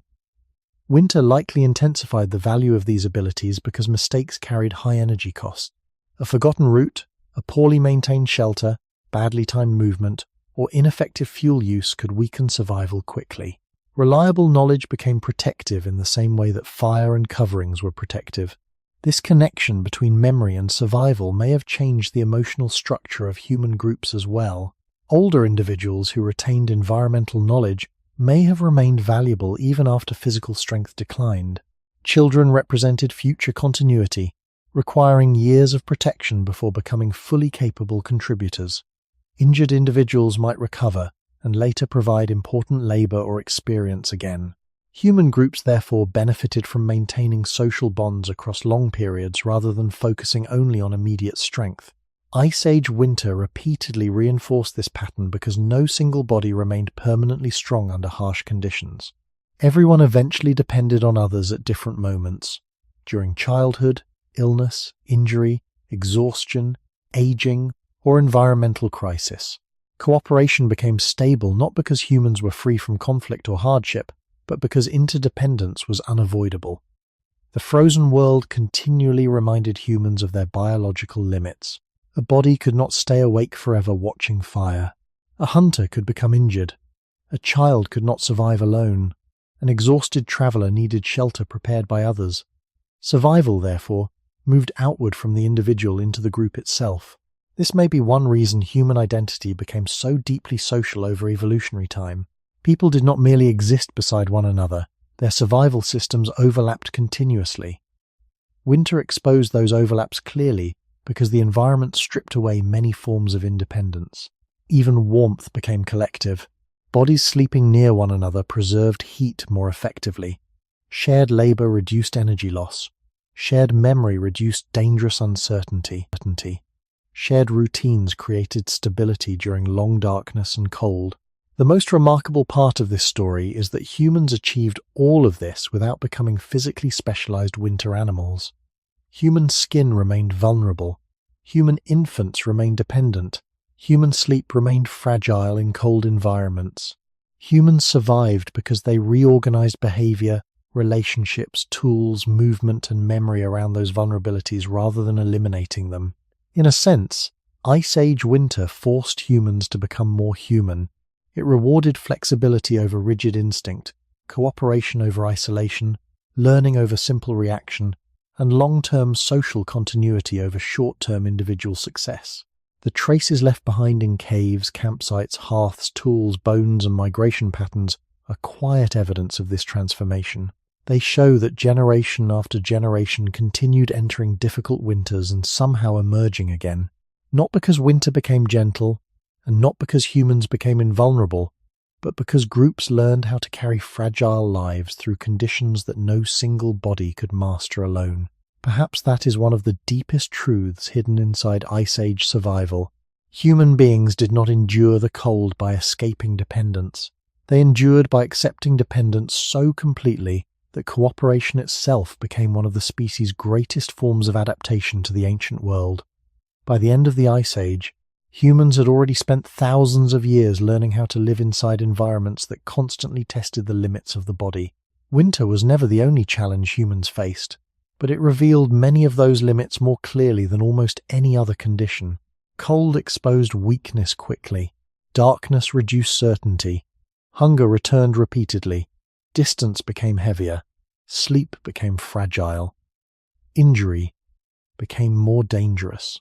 The human body, despite all its intelligence, remained physically vulnerable in the face of freezing landscapes.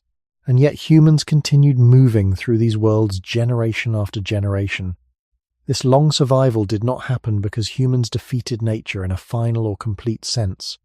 The Ice Age did not become harmless. Storms still came. Cold still killed. Resources still failed. Groups still disappeared. Human life remained uncertain. But over time, humans became increasingly skilled at creating systems that reduced uncertainty enough for survival to continue. Fire, shelter, cooperation, memory, movement patterns, social learning, and shared care all worked together as overlapping forms of protection. None of them alone was sufficient. Together, however, they formed something unusual in the natural world, a species that survived not through one specialized body adaptation, but through flexible collective behavior. This may be one of the most important truths hidden beneath the image of Ice Age survival. Humans were never perfectly designed for frozen environments. They adapted by reorganizing life around vulnerability rather than eliminating vulnerability itself. A winter shelter existed because the body lost heat too easily. Fire mattered because human skin lacked thick insulation. Cooperation mattered because isolated individuals struggled to survive alone. Knowledge mattered because instinct alone could not solve every new environmental problem. Human beings carried weakness into winter and survived by surrounding that weakness with systems of support. In many ways, modern life hides these ancient realities. Artificial heating, electric light, stored food, insulated buildings, rapid transportation, and modern medicine separate many people from the direct environmental pressures that shaped earlier human existence. A winter night today can often feel quiet and controlled. During the Ice Age, winter remained physically present in nearly every decision. The body felt the environment constantly through hunger, fatigue, cold air, darkness, dampness, and the need for shared warmth. Yet those ancient pressures did more than threaten survival. They also shaped some of the traits now deeply associated with humanity itself. Long childhoods encouraged teaching and protection. Shared survival strengthened cooperation. Environmental unpredictability rewarded flexibility and learning. Memory became valuable beyond one lifetime. Social bonds gained practical importance because no person remained strong forever. Ice Age winter, therefore, was not only a background condition surrounding human history, it actively influenced the development of human behavior, culture, and relationships over immense stretches of time. Archaeological evidence preserves only fragments of this story. Hearths, tools, bones, shelters, migration traces, and occupation layers scattered across ancient landscapes. Much of prehistoric life disappeared long ago without leaving direct evidence. We cannot know every emotion, every conversation, or every private fear experienced beside a winter fire tens of thousands of years ago, but the evidence we do possess reveals something steady and remarkable. Human beings repeatedly entered harsh environments that their bodies alone were not fully equipped to master, and they continued adapting through shared knowledge and collective effort. Perhaps this is why Ice Age winters still feel meaningful to modern people even across enormous distances of time. Somewhere beneath modern comfort, the human body still carries traces of the same biological creature that once depended on firelight, shelter walls, careful movement, and the warmth of nearby people to survive the cold. We still sleep vulnerably. We still depend on social connection. We still organize life around protection from exposure, uncertainty, and exhaustion, even if the forms have changed.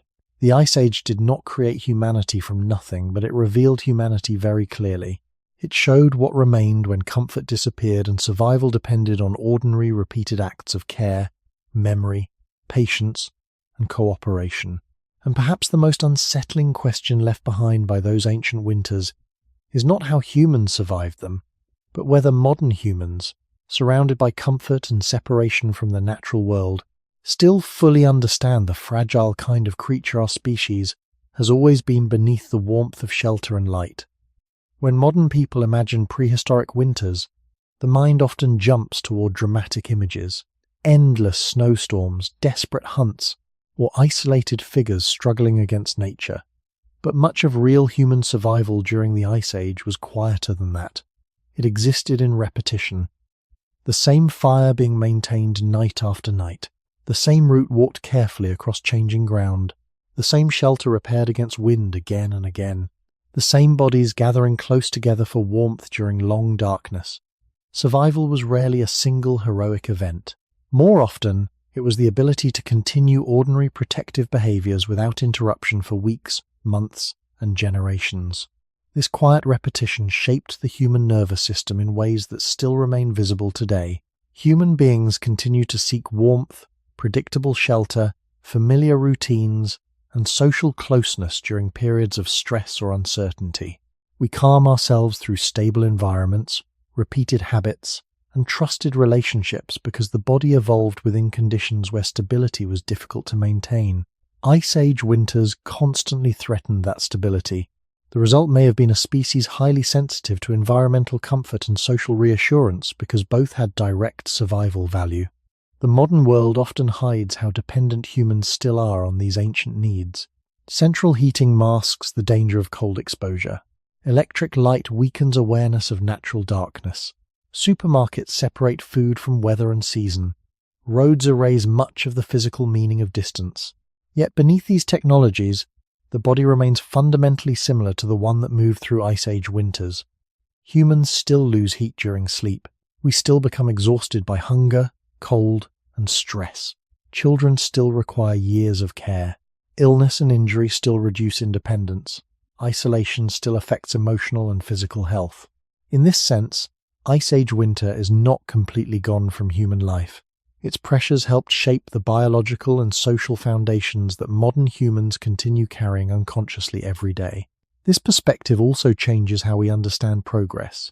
Modern comfort is real and valuable, but it can create the illusion that humans became separate from nature entirely.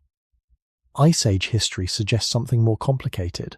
Humans survived not by escaping dependence on the environment, but by building increasingly sophisticated ways to manage that dependence collectively. Even today, no person survives entirely alone. Modern systems of agriculture, heating, transportation, medicine, communication, and shelter are vast forms of cooperation, extending across entire societies. They are much more technologically complex than Ice Age survival systems, but the underlying principle remains similar. Fragile human bodies depend on shared structures of protection. Winter makes this easier to notice because cold still has the power to interrupt normal life rapidly when those systems fail. Storms, blackouts, food shortages, or isolation can still reveal how closely survival remains tied to collective organization. Ice Age humans understood this reality directly because they experienced environmental pressure continuously. Modern humans often encounter it only occasionally. Archaeology cannot tell us exactly what ancient people believed about winter, darkness, or survival. It cannot fully recover their emotions, languages, or inner worlds. But archaeology does show persistence. Human beings remained present across difficult climates for enormous spans of time. They adapted repeatedly without becoming biologically specialized cold-weather animals. Instead, they carried culture, memory, and cooperation into environments that would otherwise overwhelm isolated individuals. This achievement was not based on perfect control.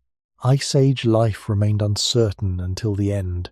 Climatic shifts continued. Populations moved. Some groups disappeared while others survived. Human adaptation was never complete or guaranteed. Yet perhaps that uncertainty itself shaped something important about human consciousness. Living inside unpredictable environments may have encouraged attention to change, caution toward risk, and appreciation for temporary stability. A warm shelter during winter night was valuable partly because everyone understood how easily warmth could disappear. Food mattered because hunger could return quickly. Social trust mattered because survival depended on others continuing to fulfill difficult responsibilities under pressure. These lessons may still echo inside modern human behavior, even when the original environmental conditions have changed. The deeper story of Ice Age winter is therefore not only about prehistoric hardship, it is about the long development of human interdependence. The cold forced humans to organize life around care, memory, planning, and shared vulnerability. And perhaps the most enduring legacy of those ancient winters is that modern humans, despite all technological change, still remain creatures whose survival depends far more on cooperation than we often like to imagine. If there is one final lesson hidden inside Ice Age winters, it may be this: human life has always been more fragile than modern comfort allows us to notice. For most of human history, warmth was temporary. Shelter required constant maintenance. Food security could disappear with weather, migration changes, injury, or exhaustion. Darkness could not be removed with a switch. Every winter reminded people that survival depended on many small conditions continuing to work together at the same time. Fire needed fuel, bodies needed nourishment, shelters needed repair, movement required strength, children required care, knowledge needed to be remembered and passed forward. None of these systems were permanent, and none could be fully controlled. Yet despite this uncertainty, human beings continued building lives inside fragile conditions rather than waiting for perfect safety to arrive.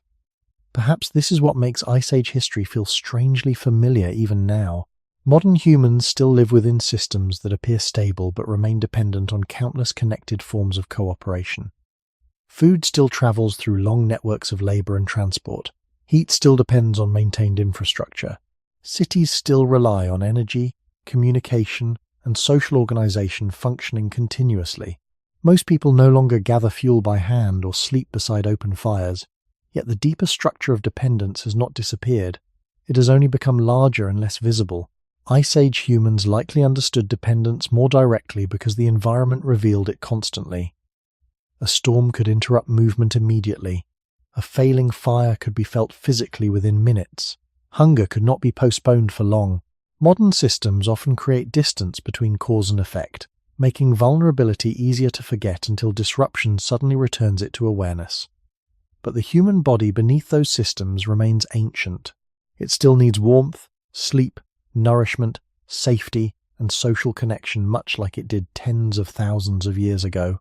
This is why the story of Ice Age winter is not only a story about prehistoric hardship, it is also a story about what human beings became while enduring hardship repeatedly across immense stretches of time. Humans evolved as creatures who survived through cooperation, memory, flexibility, and care more than through physical dominance alone. We are not the strongest animals, the fastest, the most insulated against cold, or the best adapted to darkness. Human survival emerged instead from the ability to organize vulnerable bodies into stable groups capable of sharing knowledge across generations. The archaeological record preserves only fragments of this process, but those fragments are enough to show continuity. Fires were maintained, shelters were reused, routes were remembered, tools improved, children survived long enough to learn, groups crossed difficult landscapes repeatedly. Somewhere within those ordinary repeated acts, humanity slowly shaped itself. This does not mean Ice Age people were wiser, purer, or closer to nature in a romantic sense. Their lives could be harsh, uncertain, and physically demanding beyond what most modern people experience. But their world exposed truths about the human condition that modern comfort can sometimes soften or hide. One of those truths is that survival has never been fully individual. Every human life rests partly inside systems created by others. Systems of care, teaching, memory, labor, and protection. Ice Age winter made that impossible to ignore because the environment punished isolation quickly. Perhaps this is why ancient winters still carry emotional power in the modern imagination. They remind us that beneath technology, politics, and modern identity, humans remain biological creatures shaped by cold nights, uncertain food, vulnerable sleep, and dependence on one another. The warmth of a shelter, the sight of firelight in darkness, the presence of trusted people nearby, and the relief of surviving another difficult season are not modern inventions. They are ancient human experiences repeated across thousands of generations. And maybe the quietest question left behind by those long Ice Age winters is not whether prehistoric humans were stronger than us, but whether modern humans still remember how much of our existence has always depended on fragile forms of shared protection that no individual can fully create alone.